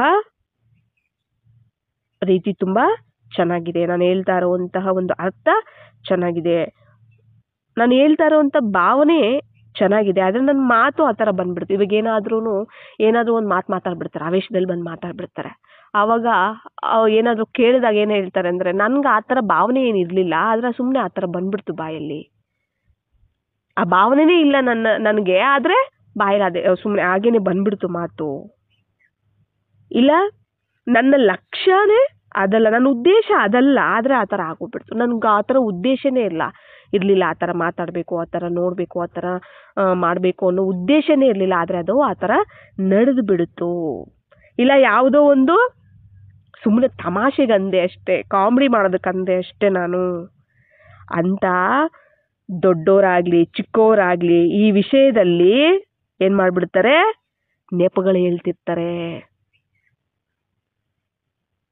ಇವಾಗ ಏನಾದರೂ ಒಂದು ತಪ್ಪು ಮಾಡ್ತೀವಿ ನಾವು, ಕೋಪದಲ್ಲಿ ಮಾತಾಡ್ಬೋದು, ಈರ್ಷೆ ಇರ್ಬೋದು ಅಲ್ವಾ, ಯಾವುದೋ ಒಂದು ವಿಕಾರಕ್ಕೆ ವಶ ಆಗಿ ನಾವು ಆವೇಶದಲ್ಲಿ ಬಂದು ಏನಾದರೂ ಒಂದು ಮಾತಾಡ್ಬೋದು, ಏನಾದರೂ ಒಂದು ವಿಕರ್ಮ ಮಾಡ್ಬೋದು. ಆ ಟೈಮಲ್ಲಿ ಈ ರೀತಿ ಮಾಡಬಾರ್ದು, ಆ ರೀತಿ ಮಾಡಬಾರ್ದು ಅಂತ ಯಾರನ್ನ ಬಂದು ಕ್ವಶನ್ ಮಾಡಿದಾಗ ನಾವು ಆ ರೀತಿನೇ ತಾನೇ ಹೇಳ್ತೀವಿ. ನನಗೆ ಆ ಥರ ಉದ್ದೇಶನೇ ಇಲ್ಲ, ಆ ಥರ ಭಾವನೆನೇ ಇಲ್ಲ, ಆದರೆ ಆ ಥರ ಮಾತಾಡ್ಬಿಟ್ಟೆ, ಆ ಥರ ನಡೆದು ಬಿಡ್ತದು ಅಲ್ವಾ, ಆ ಥರ ಹೇಳ್ಬಿಡ್ತಾರೆ. ದೊಡ್ಡವರೇ ಇರ್ಬೋದು, ಚಿಕ್ಕವರನ್ನೇ ಅಂದರೆ ದೊಡ್ಡವ್ರು ಕೇಳಲಿ ಇಲ್ಲ ಚಿಕ್ಕವ್ರು ಕೇಳಿ, ಇವಾಗ ಯಾರೇ ಆಗಲಿ, ದೊಡ್ಡವ್ರು ಏನಾದರೂ ಒಂದು ಮಾತು ಹೇಳ್ತಾರೆ, ಯಾಕೆ ಈ ಥರ ಮಾಡಬಾರ್ದು, ಇದು ತಪ್ಪು ಅಂತ ದೊಡ್ಡವರು ಬುದ್ಧಿ ಹೇಳಕ್ಕೆ ಬಂದರೂ ಕೂಡ ಅವ್ರಿಗೆ ಈ ರೀತಿ ಹೇಳ್ತಾರೆ. ಆ ದೊಡ್ಡವರೇ ಇರ್ಬೋದು, ಚಿಕ್ಕವರೇ ಇರ್ಬೋದು, ಈ ಥರ ಅವ್ರನ್ನವ್ರು ಏನು ಮಾಡ್ಕೋತಾರೆ? ಸಮಜಾಯಿಸ್ಕೊಳ್ತಾರೆ. ಅವ್ರನ್ನವರು ಅಂದರೆ ಆ ಥರ ನೆಪಗಳನ್ನು ಹೇಳ್ತಾರೆ ಅಂತ ಹೇಳ್ತಿದ್ದಾರೆ. ಇದು ಕೂಡ ಅದು ಸುಮ್ಮನೆ ಹಾಗೇನೆ ನಡೆಸ್ಕೊಂಡು ಹೋಗುವಂಥದ್ದು. ಸುಮ್ಮನೆ ಅಂದರೆ ಅವ್ರನ್ನವರು ಅಲ್ಲಿ ಸೇಫ್ ಮಾಡ್ಕೊಳಕ್ಕೆ, ತಪ್ಪಿಸ್ಕೊಳಕ್ಕೆ ಮಾಡ್ತಿರ್ತಾರೆ. ಹೇಗೋ ಹಾಗೆ ನಡ್ಸ್ಕೊಂಡು ಹೋಗ್ಬಿಡೋಣ, ಏನೋ ಒಂದು ಹೇಳ್ಬಿಡೋಣ ಅಂತ ಹೇಳ್ಬಿಟ್ಟು, ಆಯ್ತಾ. ಆದ್ದರಿಂದ ಪೂಜೆನೂ ಕೂಡ ಯಾವುದೋ ಒಂದು ಇದ್ರಾಗ ಏನೋ ಒಂದು ಮಾಡಿದ್ರೆ ಆಯ್ತು ಬಿಡು ಅಂತ ಮಾಡೋ ಥರ ಮಾಡ್ತಾರಂತೆ, ಅನ್ನೋ ಥರ ಮಾಡ್ತಾರಂತೆ ಪೂಜೆನೂ ಕೂಡ. ಯಾರು ಈ ಥರ ಇರ್ತಾರೆ, ಇವಾಗ ಆವೇಶದಲ್ಲಿ ಬಾಬಾ ಹೇಳ್ತಾರೆ ಕನಸಲ್ಲೂ ಬರಬಾರ್ದು, ಮನಸ ವಾಚ ಕರ್ಮಣ ಸಂಬಂಧ ಸಂಪರ್ಕದಲ್ಲಿ ಎಲ್ಲೂ ಕೂಡ ಈರ್ಷೆಗೆ, ಆವೇಶಕ್ಕೆ, ಇವ್ಯಾವುದಕ್ಕೂ ವಶ ಆಗಿ, ಕೋಪಕ್ಕೆ ವಶ ಆಗಿ ನೀವೇನು ಕರ್ಮಗಳನ್ನು ಮಾಡಬಾರ್ದು, ಕನಸಲ್ಲೂ ಬರಬಾರ್ದು ಅಂತ ಹೇಳ್ತಿದ್ದಾರೆ. ನಾವು ಮಾಡಿಬಿಟ್ಟು ಅಯ್ಯೋ ನನಗೆ ಉದ್ದೇಶನೇ ಆ ಥರ ಇರಲಿಲ್ಲ, ನನ್ನ ಭಾವನೆನೇ ಆ ಥರ ಇರಲಿಲ್ಲ, ಏನೋ ಹಂಗೆ ಅಂದ್ಬಿಟ್ಟೆ, ಏನೋ ಆ ಥರ ಏನೋ ಸುಮ್ಮನೆ ತಮಾಷೆಗೆ ಅಂದ್ಬಿಟ್ಟೆ, ಆ ಥರ ನಾವು ತಳ್ಕೊಂಡು ಹೊಟ್ಟೋಗ್ಬಿಡ್ತೀವಿ ಮುಂದಕ್ಕೆ, ಆಯಿತಾ. ಏನೋ ಒಂದು ನೆಪ ಹೇಳಿ ಆ ಥರ ನಮ್ಮನ್ನು ನಾವು ತಪ್ಪಿಸ್ಕೊಂಡು ಹೊಟ್ಟೋಗ್ತೀವಿ, ಹೆಂಗೋ ನಡೆಸ್ಬಿಡೋಣ ಬಿಡಿ, ಏನೋ ಒಂದು ಹೇಳಿದ್ರೆ ಆಯಿತು ಅಂತ ತಪ್ಪಿಸ್ಕೊಳಕ್ಕೆ. ಆದರೆ ನಮಗೆ ಪೂಜೆನೂ ಸಹ ಹಾಗೇ ನಡೆಯುತ್ತೆ ಅಂತ, ಏನೋ ಒಂದು ಮಾಡಿದ್ರೆ ಆಯಿತು ಬಿಡು, ಹೇಗೋ ಹಂಗೆ ಮಾಡಿದ್ರೆ ಆಯಿತು, ವಿಧಿಪೂರ್ವಕವಾಗಿರೋದಿಲ್ಲ, ಏನೂ ಇರೋದಿಲ್ಲ, ಸುಮ್ಮನೆ ಬೇಕಾಬಿಟ್ಟು ಪೂಜೆನೂ ಸಹ ಹಾಗೇನೆ ಆಗುತ್ತೆ ಅಂತ ಹೇಳ್ತಿದ್ದಾರೆ. ಈ ನಿರ್ಲಕ್ಷ್ಯ ಸಂಪೂರ್ಣ ಪೂಜ್ಯ ಸ್ಥಿತಿಯನ್ನು ನಂಬರ್ ವಾರಲ್ಲಿ ತಗೊಂಬಂದ್ಬಿಡುತ್ತೆ. ಈ ಥರ ನೀವು ನಿರ್ಲಕ್ಷ್ಯ ಮಾಡ್ತೀರಲ್ಲ, ಅಯ್ಯೋ ನನಗೆ ಆ ಥರ ಭಾವನೆನೇ ಇಲ್ಲ, ಆ ಥರ ಉದ್ದೇಶನೇ ಇರಲಿಲ್ಲ, ಸುಮ್ಮನೆ ತಮಾಷೆಗಂದೆ, ಇದು ನಿರ್ಲಕ್ಷ್ಯ ಭಾವನೆ, ಇದು ಆಯಿತಾ, ನಿರ್ಲಕ್ಷ್ಯ ಸ್ಥಿತಿ ಇದು. ಈ ನಿಮ್ಮ ನಿರ್ಲಕ್ಷ್ಯ ಅನ್ನೋದು ಏನು ಮಾಡಿಬಿಡುತ್ತೆ ಗೊತ್ತಾ? ಈ ನಿರ್ಲಕ್ಷ್ಯ ಅನ್ನೋದು ಸಂಪೂರ್ಣ ಪೂಜ್ಯ ಸ್ಥಿತಿಯೇ. ಸಂಪೂರ್ಣ ಪೂಜ್ಯ ಸ್ಥಿತಿ ಅಂದರೆ ಏನೋ ನಂಬರ್ 1, ಅದೇನು ಮಾಡಿಬಿಡುತ್ತೆ, ನಂಬರ್ ವಾರಲ್ಲಿ ತಗೊಂಬಂದ್ಬಿಡುತ್ತೆ. ಇದು ಕೂಡ ಅಪವಿತ್ರತೆಯ ಖಾತೆಯಲ್ಲಿ ಜಮಾ ಆಗಿಬಿಡುತ್ತೆ. ಅರ್ಥ ಆಗ್ತಿದೆಯಲ್ಲ? ಇದು ಕೂಡ ಅಪವಿತ್ರತೆ ಖಾತೆಯಲ್ಲಿ ಜಮಾ ಆಗ್ಬಿಡುತ್ತೆ ಅಂತ ಹೇಳ್ತಿದ್ದಾರೆ. ಪವಿತ್ರತೆ ಅಪವಿತ್ರತೆ ಎರಡು ಇದೆಲ್ಲ ಖಾತೆ, ಇದು ಅಪವಿತ್ರತೆ ಖಾತೆಯಲ್ಲಿ ಜಮಾ ಆಗ್ಬಿಡತ್ತೆ. ಪೂಜ್ಯ ಪವಿತ್ರ ಆತ್ಮಗಳ ಗುರುತು ಇದೇನೆ. ಅವರು 4 ವಿಧವಾದ ಪವಿತ್ರತೆ ಯಾವ ರೀತಿ ಇರುತ್ತೆ? ಪೂಜ್ಯ ಪವಿತ್ರ ಆತ್ಮಗಳ ಗುರುತು ಯಾವ್ದಾಗಿರುತ್ತೆ?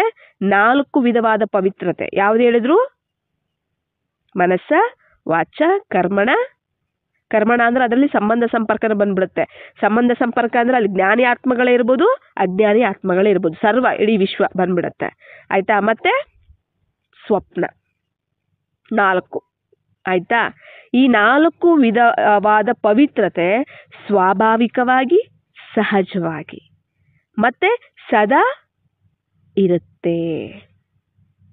ಪೂಜ್ಯ ಪವಿತ್ರ ಆತ್ಮಗಳ ಗುರುತು ಇದೆ ಆಗಿರುತ್ತೆ. 4 ವಿಧವಾದ ಪವಿತ್ರತೆ ಯಾವ ರೀತಿ ಇರುತ್ತೆ?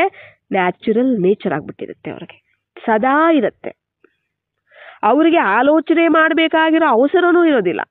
ಆದ್ರೆ ಪವಿತ್ರತೆಯ ಒಂದು ಧಾರಣೆ ಸ್ವತಃವಾಗಿನೇ ಯಥಾರ್ಥ ಸಂಕಲ್ಪಗಳನ್ನ, ಮಾತುಗಳನ್ನ, ಯಥಾರ್ಥ ಮಾತು, ಯಥಾರ್ಥ ಸಂಕಲ್ಪ, ಯಥಾರ್ಥ ಕರ್ಮಗಳು ಮತ್ತೆ ಯಥಾರ್ಥವಾದ ಸ್ವಪ್ನಗಳನ್ನ ತಗೊಂಬರುತ್ತೆ. ಯಾವುದು? ಪವಿತ್ರತೆಯ ಒಂದು ಧಾರಣೆ ಅಂತ ಹೇಳ್ತಿದ್ದಾರೆ.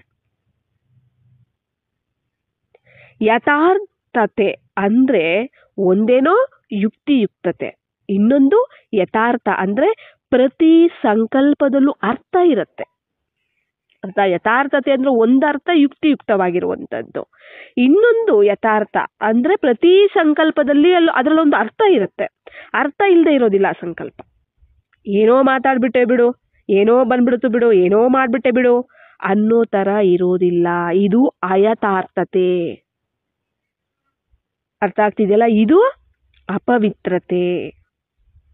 ಎಲ್ಲಿ ಯಥಾರ್ಥತೆ ಇರುತ್ತೆ ಅದು ಪವಿತ್ರತೆ. ಪ್ರತಿ ಸಂಕಲ್ಪದಲ್ಲಿ ಅರ್ಥ ಇರುತ್ತೆ, ಅಲ್ಲಿ ಅರ್ಥ ಇರುತ್ತೆ. ಏನೋ ಯೋಚನೆ ಮಾಡ್ಬಿಟ್ಟೆ ಬಿಡು, ಏನೋ ಮಾತಾಡ್ಬಿಟ್ಟೆ ಬಿಡು, ಏನೋ ಬಂದ್ಬಿಡ್ತು ಬಿಡು, ಏನೋ ಆಗ್ಬಿಡ್ತು ಬಿಡು, ಈ ತರ ಇರೋದಿಲ್ಲ. ಇದು ನಿರ್ಲಕ್ಷ್ಯದಿಂದ ಕೂಡಿರೋವಂಥದ್ದು. ಇದು ಯಥಾರ್ಥತೆ ಅಲ್ಲ. ಇಂತಹ ಪವಿತ್ರ ಆತ್ಮ ಸದಾ ಪ್ರತಿ ಕರ್ಮದಲ್ಲಿ ಅಂದ್ರೆ ದಿನಚರ್ಯದಲ್ಲಿ ಯಥಾರ್ಥವಾಗಿ ಯುಕ್ತಿಯುಕ್ತವಾಗಿರುತ್ತೆ. ಇಂತಹ ಪವಿತ್ರ ಆತ್ಮ 4 ವಿಧವಾದ ಪವಿತ್ರತೆಯನ್ನು ಧಾರಣೆ ಮಾಡಿರುತ್ತೆ. ಆಯ್ತಾ? ಆತ್ಮ ಸದಾ ಪ್ರತಿ ಕರ್ಮದಲ್ಲೂ ಅಂದ್ರೆ ಅಮೃತ ವೇಳೆ ಎದ್ದಾಗಿಂದ ದಿನಚರ್ಯ ಏನಿರುತ್ತೆ ರಾತ್ರಿ ಮಲಗೋವರೆಗೂ ಅದರಲ್ಲಿ ಯಥಾರ್ಥವಾಗಿ ಯುಕ್ತಿಯುಕ್ತವಾಗಿರುತ್ತೆ. ಆದ್ದರಿಂದನೇ ಪೂಜೆನೂ ಕೂಡ ಅವರ ಪ್ರತಿ ಕರ್ಮಕ್ಕೆ ನಡೆಯುತ್ತೆ. ಅಂದ್ರೆ ಅಮೃತ ವೇಳೆ ಎದ್ದಾಗಿನಿಂದ ಹಿಡಿದು ಈ 4 ವಿಧವಾದ ಪವಿತ್ರತೆಯಲ್ಲಿ ಅವರು ಇರ್ತಾರೆ. ಯಥಾರ್ಥತೆ ಇರುತ್ತೆ ಅದರಲ್ಲಿ, ಅರ್ಥ ಇರುತ್ತೆ ಅದರಲ್ಲಿ, ಯುಕ್ತಿಯುಕ್ತವಾಗಿ ಇರ್ತಾರೆ ಅದರಲ್ಲಿ. ಪೂಜೆನೂ ಕೂಡ ಅವರಿಗೆ ಪ್ರತಿ ಕರ್ಮಕ್ಕೂ ನಡೆಯುತ್ತೆ. ಅಂದ್ರೆ ಪೂರ್ತಿ ದಿನಚರ್ಯ ಏನಿದೆ, ಬೆಳಿಗ್ಗೆ ಎದ್ದಾಗಿಂದ ಹಿಡಿದು ರಾತ್ರಿ ಮಲಗೋವರೆಗೂ ಯಾವ ರೀತಿ ಅವರು ದಿನಚರ್ಯವನ್ನ ಅವರು ಫಾಲೋ ಮಾಡ್ಕೊಂಡ್ ಬಂದಿರ್ತಾರೆ, ನಡೆಸ್ಕೊಂಡ್ ಬಂದಿರ್ತಾರೆ ಆತ್ಮಗಳು. ಈ ಸಮಯದಲ್ಲಿ ಅವರಿಗೆ ಬೆಳಿಗ್ಗೆ ಎದ್ದಾಗಿಂದ ಅಮೃತ ವೇಳೆ 4 ಗಂಟೆಯಿಂದ ಹಿಡಿದು ರಾತ್ರಿ ಮಲಗೋವರೆಗೂ ವಿಧ ವಿಧವಾದ ಕರ್ಮಗಳ ದರ್ಶನ ಅನ್ನುವಂಥದ್ದು ನಡೆಯುತ್ತೆ. ಅಂಥವ್ರಿಗೆ ಮಾತ್ರನೇ ನಡೆಯೋದು. ಯಾರು ಈಗ ಅಮೃತ ವೇಳೆ ನಮ್ದು ಎದ್ದಾಗಿಂದ ದಿನಚರ್ಯ ಇದೆ ಅಲ್ವಾ, ಅದನ್ನ ಪ್ರತಿ ಕರ್ಮದಲ್ಲಿ ಅಂದ್ರೆ ದಿನಚರ್ಯದಲ್ಲಿ ಯಥಾರ್ಥ ಅಮೃತ ವೇಳೆ ಇದ್ದಾಗಿಂದ ರಾತ್ರಿ ಮಲಗೋವರೆಗೂ ಯಥಾರ್ಥವಾಗಿ ಮತ್ತೆ ಯುಕ್ತಿಯುಕ್ತವಾಗಿ ನಡ್ಕೋಬೇಕಾಗತ್ತೆ. ಆಗ ಪೂಜೆನೂ ಕೂಡ ಪ್ರತಿ ಕರ್ಮಕ್ಕೆ ಆಗತ್ತೆ, ಅಂದ್ರೆ ಪೂರ್ತಿ ದಿನಚರ್ಯಕ್ಕೆ ಆಗತ್ತೆ. ದೇವತೆಗಳು ಅಂದ್ರೆ ದೇವತೆಗಳನ್ನ 4 ಗಂಟೆಯಿಂದನೇ ಸ್ಟಾರ್ಟ್ ಮಾಡ್ತಾರೆ. ರಾತ್ರಿ ಮಲಗೋವರೆಗೂ ವಿಧ ವಿಧವಾದ ಕರ್ಮಗಳ ದರ್ಶನ, ಪೂಜೆ, ಅಲಂಕಾರ, ಕೀರ್ತನೆಗಳು ಎಲ್ಲ ನಡೀತಿರುತ್ತೆ. ನೀವು ಪೂಜೆ ಮಾಡೋ ವಿಧಾನ, ದೇವಸ್ಥಾನಗಳನ್ನ ನೋಡಿದ್ರೇನೆ ಅರ್ಥ ಆಗ್ಬೇಕು ಇವ್ರು ಎಷ್ಟು ಪುರುಷಾರ್ಥ ಮಾಡಿದ್ದಾರೆ ಅಂತ. ಅರ್ಥ ಆಗತ್ತಲ್ವಾ? ದೇವಸ್ಥಾನಗಳಲ್ಲಿ ಹೋದಾಗ ನಾವು ನೋಡಿರ್ತೀವಿ, ಸದಾ ಪೂಜೆ ನಡೆಯುತ್ತಾ, ಸದಾ ವಿಧಿಪೂರ್ವಕವಾಗಿ ನಡೆಯುತ್ತಾ, ಅವಾಗ ನಡೆಯುತ್ತಾ, ಯಾವ ರೀತಿ ನಡೆಯುತ್ತೆ, ಅಲ್ಲಿ ಭಕ್ತರು ಎಷ್ಟು ಬರ್ತಾರೆ, ಅಲ್ಲಿ ಯಾವ ರೀತಿ ವೈಬ್ರೇಷನ್ ಇದೆ, ಎಲ್ಲ ಪ್ರತಿಯೊಂದು ನೀವು ನೋಡಿದಾಗ ಅರ್ಥ ಆಗ್ಬಿಡುತ್ತೆ ಇವರು ತುಂಬಾ ಪುರುಷಾರ್ಥ ಮಾಡಿರುವಂತ ಆತ್ಮಗಳು ಅಂತ. ಅಲ್ಲಿ ಆ ರೀತಿ ಸದಾ ಬೆಳಿಗ್ಗೆಯಿಂದ ರಾತ್ರಿವರೆಗೂ ಪ್ರತಿ ಕರ್ಮಕ್ಕೂ ಅಲ್ಲಿ ಪೂಜೆ ನಡೀತಿರುತ್ತೆ, ದರ್ಶನ ಆಗ್ತಿರುತ್ತೆ ಅಂತ ಬಾಬಾ ಹೇಳ್ತಿದ್ದಾರೆ. ಈಗ ಬ್ರಾಹ್ಮಣ ಜೀವನದಲ್ಲಿ ತಯಾರಾಗಿರುವಂತಹ ದಿನಚರ್ಯ ಪ್ರಮಾಣವಾಗಿ ಒಂದು ವೇಳೆ ಯಾವುದೇ ಕರ್ಮ ಆದ್ರೂ ಕೂಡ ಯಥಾರ್ಥವಾಗಿ ಮತ್ತೆ ನಿರಂತರವಾಗಿ ಮಾಡಿಲ್ಲ ಅಂದ್ರೆ ಆ ಒಂದು ವ್ಯತ್ಯಾಸ ಇರೋ ಕಾರಣವಾಗಿ ಪೂಜೆಯಲ್ಲೂ ಕೂಡ ವ್ಯತ್ಯಾಸ ಬಂದ್ಬಿಡುತ್ತೆ ಅಂತ ಹೇಳ್ತಿದ್ದಾರೆ. ಅರ್ಥ ಆಯ್ತಲ್ಲ? ಈಗ ಬ್ರಾಹ್ಮಣ ಜೀವನದಲ್ಲಿ ತಯಾರಾಗಿರುವ ದಿನಚರ್ಯೆ, ಈಗ ಅಮೃತ ವೇಳೆ ಆಯ್ತಾ, ಉದಾಹರಣೆಗೆ ಯಾರಾದ್ರೂ ಅಮೃತ ವೇಳೆ ಡೈಲಿ ಎದ್ದೇಳಬೇಕು ಅನ್ನೋದಿದೆ ಅಲ್ವಾ, ಇದು ಶ್ರೀಮತ. ಡೈಲಿ ಎದ್ದೇಳಬೇಕು, ಅಮೃತ ವೇಳೆ ಶಕ್ತಿಶಾಲಿ ಯೋಗ ಮಾಡಬೇಕು ಆಯ್ತಾ, ವಿಧಿಪೂರ್ವಕವಾಗಿ ಮಾಡಬೇಕು, ಅದು ಕೂಡ ಅಮೃತ ವೇಳೆ ಆಯ್ತಲ್ಲ. ಯಾರಾದ್ರೂ ಅಮೃತ ವೇಳೆ ಎದ್ದೇಳೋ ದಿನಚರ್ಯದಲ್ಲಿ ವಿಧಿಪೂರ್ವಕವಾಗಿ ನಡೆದಿಲ್ಲ ಅಂದ್ರೆ ಪೂಜೆಯಲ್ಲೂ ಅವರ ಪೂಜಾರಿನೂ ಕೂಡ ಆ ವಿಧಿಯಲ್ಲಿ ಕೆಳಗಡೆ ಮೇಲೆ ಅಂದ್ರೆ ಹೆಚ್ಚು ಕಡಿಮೆ ಮಾಡ್ಬಿಡ್ತಾರೆ. ಅಂದ್ರೆ ಪೂಜಾರಿನೂ ಕೂಡ ಸಮಯಕ್ಕೆ ಎದ್ದು ಪೂಜೆ ಮಾಡೋದಿಲ್ಲ, ಯಾವಾಗ ತೋಚಿದ್ರೆ ಆವಾಗ ಬಂದ್ ಮಾಡ್ತಾರೆ. ಅಂದ್ರೆ ಏನು, ಯಾವಾಗ ತೋಚಿದ್ರೆ ಅವಾಗ ಎದ್ದು ಯೋಗ ಮಾಡೋದು. ಅಮೃತ ವೇಳೆ ಸದಾ ಟೈಮ್ ಕರೆಕ್ಟಾಗಿ ಅಮೃತ ವೇಳೆ ಎದ್ದೇಳ್ಬೇಕಲ್ವಾ, ನಿಯಮ ಇದೆ ಅಲ್ವಾ, ಎದ್ದೇಳಲ್ಲ. ಅವ್ರಿಗೆ ಯಾವಾಗ ಟೈಮ್ ಸಿಗುತ್ತೋ ಆವಾಗ ಎದ್ದು ಮಾಡ್ತಿರ್ತಾರಂತೆ. ವಿಧಿಪೂರ್ವಕವಾಗಿ ನಡ್ಕೊಳ್ಳೋದಿಲ್ಲ. ಮತ್ತೆ ಪೂಜೆಯಲ್ಲೂ ಅವ್ರ ಪೂಜಾರಿ ಏನ್ ಮಾಡ್ತಾರೆ ಗೊತ್ತಾ, ಯಾವಾಗ ತೋಚಿದ್ರೆ ಅವಾಗ ಬಂದು ಪೂಜೆ ಮಾಡ್ತಾರೆ. ಆ ಪೂಜೆಯಲ್ಲೂ ಪೂಜಾರಿ ಕೂಡ ಸಮಯಕ್ಕೆ ಎದ್ದೇಳೋದೇ ಇಲ್ಲ, ಸಮಯಕ್ಕೆ ಬಂದು ಪೂಜೆನೇ ಮಾಡೋದಿಲ್ಲ. ಚೆನ್ನಾಗಿ ನಿದ್ದೆ ಮಾಡಿ ಎಲ್ಲ ತಿಂದು ಎಲ್ಲ ಆದ್ಮೇಲೆ ಯಾವಾಗೋ ಟೈಮ್ ಸಿಕ್ಕಿದಾಗ ಬಂದು ಪೂಜೆ ಮಾಡ್ಕೊಂಡು ಹೋಗ್ತಾನೆ ಪೂಜಾರಿ.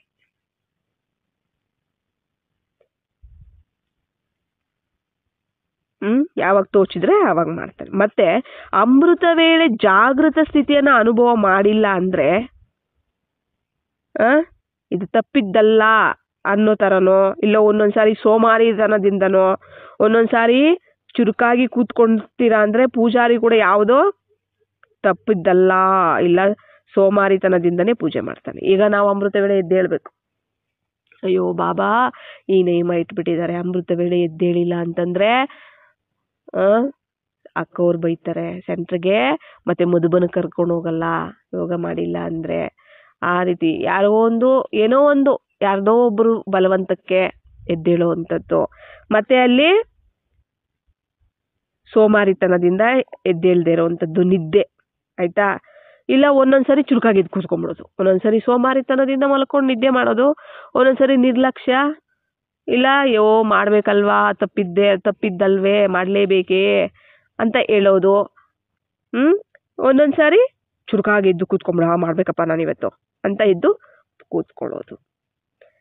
ಈ ತರ ನೀವು ಮಾಡ್ತೀರಾ ಅಂತಂದ್ರೆ ಪೂಜಾರಿ ಕೂಡ ಯಾವುದೋ ತಪ್ಪಿದ್ದಲ್ಲಪ್ಪ, ಇದು ನಾನು ಮಾಡ್ಲೇಬೇಕು, ಪೂಜಾರಿ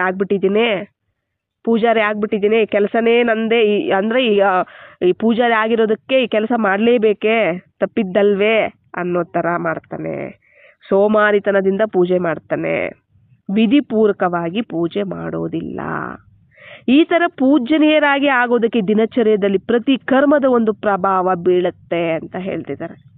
ನೀವು ಈ ತರ ಪೂಜನೀಯರಾಗೋದಕ್ಕೆ ದಿನಚರ್ಯದಲ್ಲಿರುವಂತ ಪ್ರತಿ ಕರ್ಮದ ಒಂದು ಪ್ರಭಾವ ಬೀಳುತ್ತೆ. ಅಮೃತ ವೇಳೆ ಎದ್ದಾಗಿಂದ ವಿಧಿಪೂರ್ವಕವಾಗಿ ನಾವು ನೈಟ್ ಮಲಗೋವರೆಗೂ ನಾವು ನಡ್ಕೋಬೇಕು. ಮನಸ್ಸ ವಾಚ ಕರ್ಮಣ ಸಂಬಂಧ ಸಂಪರ್ಕ ಅಂದ್ರೆ ಕರ್ಮಣದಲ್ಲಿ ಸಂಬಂಧ ಸಂಪರ್ಕ ಬರುತ್ತೆ. ಮತ್ತೆ ಕನಸಲ್ಲೂ ಕೂಡ ಎಲ್ಲೂನು ಕೂಡ ಯಾವುದೇ ಆದ್ರೂ ದೃಷ್ಟಿ ಪವಿತ್ರ, ವೃತ್ತಿ ಪವಿತ್ರ, ಹೇಳಿದ್ರಲ್ಲ ನಮ್ಮ ವೈಬ್ರೇಷನ್ಸು ಸಂಬಂಧ ಸಂಪರ್ಕದಲ್ಲಿರ್ಬೋದು, ಎಲ್ಲದರಲ್ಲೂ ನಾವು ಪವಿತ್ರತೆಯನ್ನು ನಾವು ಕಾಪಾಡ್ಕೊಳ್ತಾ ಬರಬೇಕು. ಎಲ್ಲನೂ ಸಹ ಪವಿತ್ರತೆ ಅಂದ್ರೆ ಆತ್ಮಿಕ ದೃಷ್ಟಿ, ಆತ್ಮಿಕ ದೃಷ್ಟಿ. ಮತ್ತೆ ಯಾವುದನ್ನು ಅವ್ರ ದೇಹ ಅಂತ ನೋಡೋದು, ಅವರ ಅವಗುಣಗಳನ್ನು ನೋಡೋದು, ಅವ್ರ ಆ ಥರ ಈ ಥರ ಈರ್ಷೆ ಕೋಪ ಇದರಲ್ಲೆಲ್ಲ ಬರೋದು, ಇವೆಲ್ಲ ಅಪವಿತ್ರತೆನೇ ಅಲ್ವಾ, ಇವೆಲ್ಲನೂ ಸಹ ಅಪವಿತ್ರತೆನೇ ಆಗಿದೆ. ಅದಕ್ಕೆ ಬಾಬಾ ತಿಳಿಸ್ತಿದ್ದಾರೆ, ನೀವು ಪೂಜನೀಯರಾಗಬೇಕು, ವಿಧಿಪೂರ್ವಕವಾಗಿ ಪೂಜೆ ನಡೀಬೇಕು, ಮಹಿಮೆ ಆಗಬೇಕು. ಮಹಿಮೆಗೆ, ಗಾಯನಕ್ಕೆ, ಪೂಜೆಗೆ, ಕೀರ್ತನೆಗೆ, ಚರಿತ್ರೆಗೆ ನೀವು ಯೋಗ್ಯರಾಗಬೇಕು ಅಂದ್ರೆ ನೀವು ಈ ಸಮಯದಲ್ಲಿ ಅಮೃತ ವೇಳೆ ಎದ್ದಾಗಿಂದ ರಾತ್ರಿ ಮಲಗೋವರೆಗೂ ದಿನಚರ್ಯವನ್ನ ಪರ್ಫೆಕ್ಟ್ ಆಗಿ ಇಟ್ಕೋಬೇಕು. ಆತ್ಮಿಕವಾಗಿ ಕರ್ಮಯೋಗ ಅಂದ್ರೆ ಕರ್ಮಯೋಗ, ನಾರ್ಮಲ್ ಆಗಿ ಯೋಗ ಅಂದ್ರೆ ತಪಸ್ಸು ಕೂತು ತಪಸ್ ಮಾಡುವಂಥದ್ದು, ಆತ್ಮಿಕ ದೃಷ್ಟಿ ವೃತ್ತಿ ಎಲ್ಲ ಆತ್ಮಿಕವಾಗಿ ಬಾಬಾರವರ ಜೊತೆ ಇಟ್ಕೊಳ್ಳುವಂಥದ್ದು, ಶ್ರೀಮತದಂತೆ ನಡ್ಕೊಳ್ಳುವಂಥದ್ದು ಅಲ್ವಾ. ಪ್ರತಿಯೊಂದು ಬಾಬಾರವರ ಶ್ರೀಮತದಂತೆ ನಡೆಯುವಂಥದ್ದು. ಬೆಳಿಗ್ಗೆ ಅಮೃತ ವೇಳೆ ಇದ್ದಾಗಿಂದ ಮಲಗೋವರೆಗೂ ಶ್ರೀಮತ ಕೊಟ್ಟಿದ್ದಾರೆ ತಾನೇ ಬಾಬಾ? ಕೊಟ್ಟಿದ್ದಾರೋ ಇಲ್ವೋ ಅದು ಒಂದು ಕ್ಲಾಸ್ ಮಾಡಿ ಬಾಬಾ ಹಾಕಿದ್ದಾರೆ, ಕೊಟ್ಟಿದ್ದಾರೆ. ನಾವೆಲ್ಲರೂ ಸಹ ಆ ಶ್ರೀಮತದಂತೆ ನಡಿಬೇಕು. ಇದರ ಪ್ರಭಾವನೆ ಅದರ ಮೇಲೆ ಬೀಳತ್ತೆ. ಈಗ ಯಾರು ಶ್ರೀಮತದಂತೆ ನಡೆಯೋದಿಲ್ಲ, ಯಾರು ಪವಿತ್ರವಾಗಿರೋದಿಲ್ಲ, ಪವಿತ್ರತೆಯನ್ನ ಯಾರು ಖಂಡಿತ ಮಾಡ್ತಾರೆ, ಅಪವಿತ್ರರಾಗಿ ಯಾರು ಆಗ್ತಾರೆ, ಅವಾಗ ಪವಿತ್ರರಾಗೋದು, ಅವಾಗ ಅಪವಿತ್ರರಾಗ್ತಾ ಹೋಗೋದು.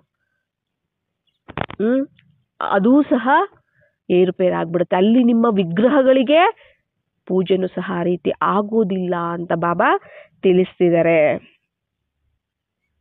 ವಿಧಿಪೂರ್ವಕವಾಗಿ ನಡೆದುಕೊಳ್ಳದೆ ಇರುವಂತಹದ್ದು ದಿನಚರ್ಯದಲ್ಲಿ ಯಾವುದಾದ್ರೂ ಹೆಚ್ಚು ಕಡಿಮೆ ಆಗುವಂಥದ್ದು, ಇದೂ ಕೂಡ ಅಪವಿತ್ರತೆಯ ಒಂದು ಅಂಶವಾಗಿ ಲೆಕ್ಕಿಸಲ್ಪಡುತ್ತೆ.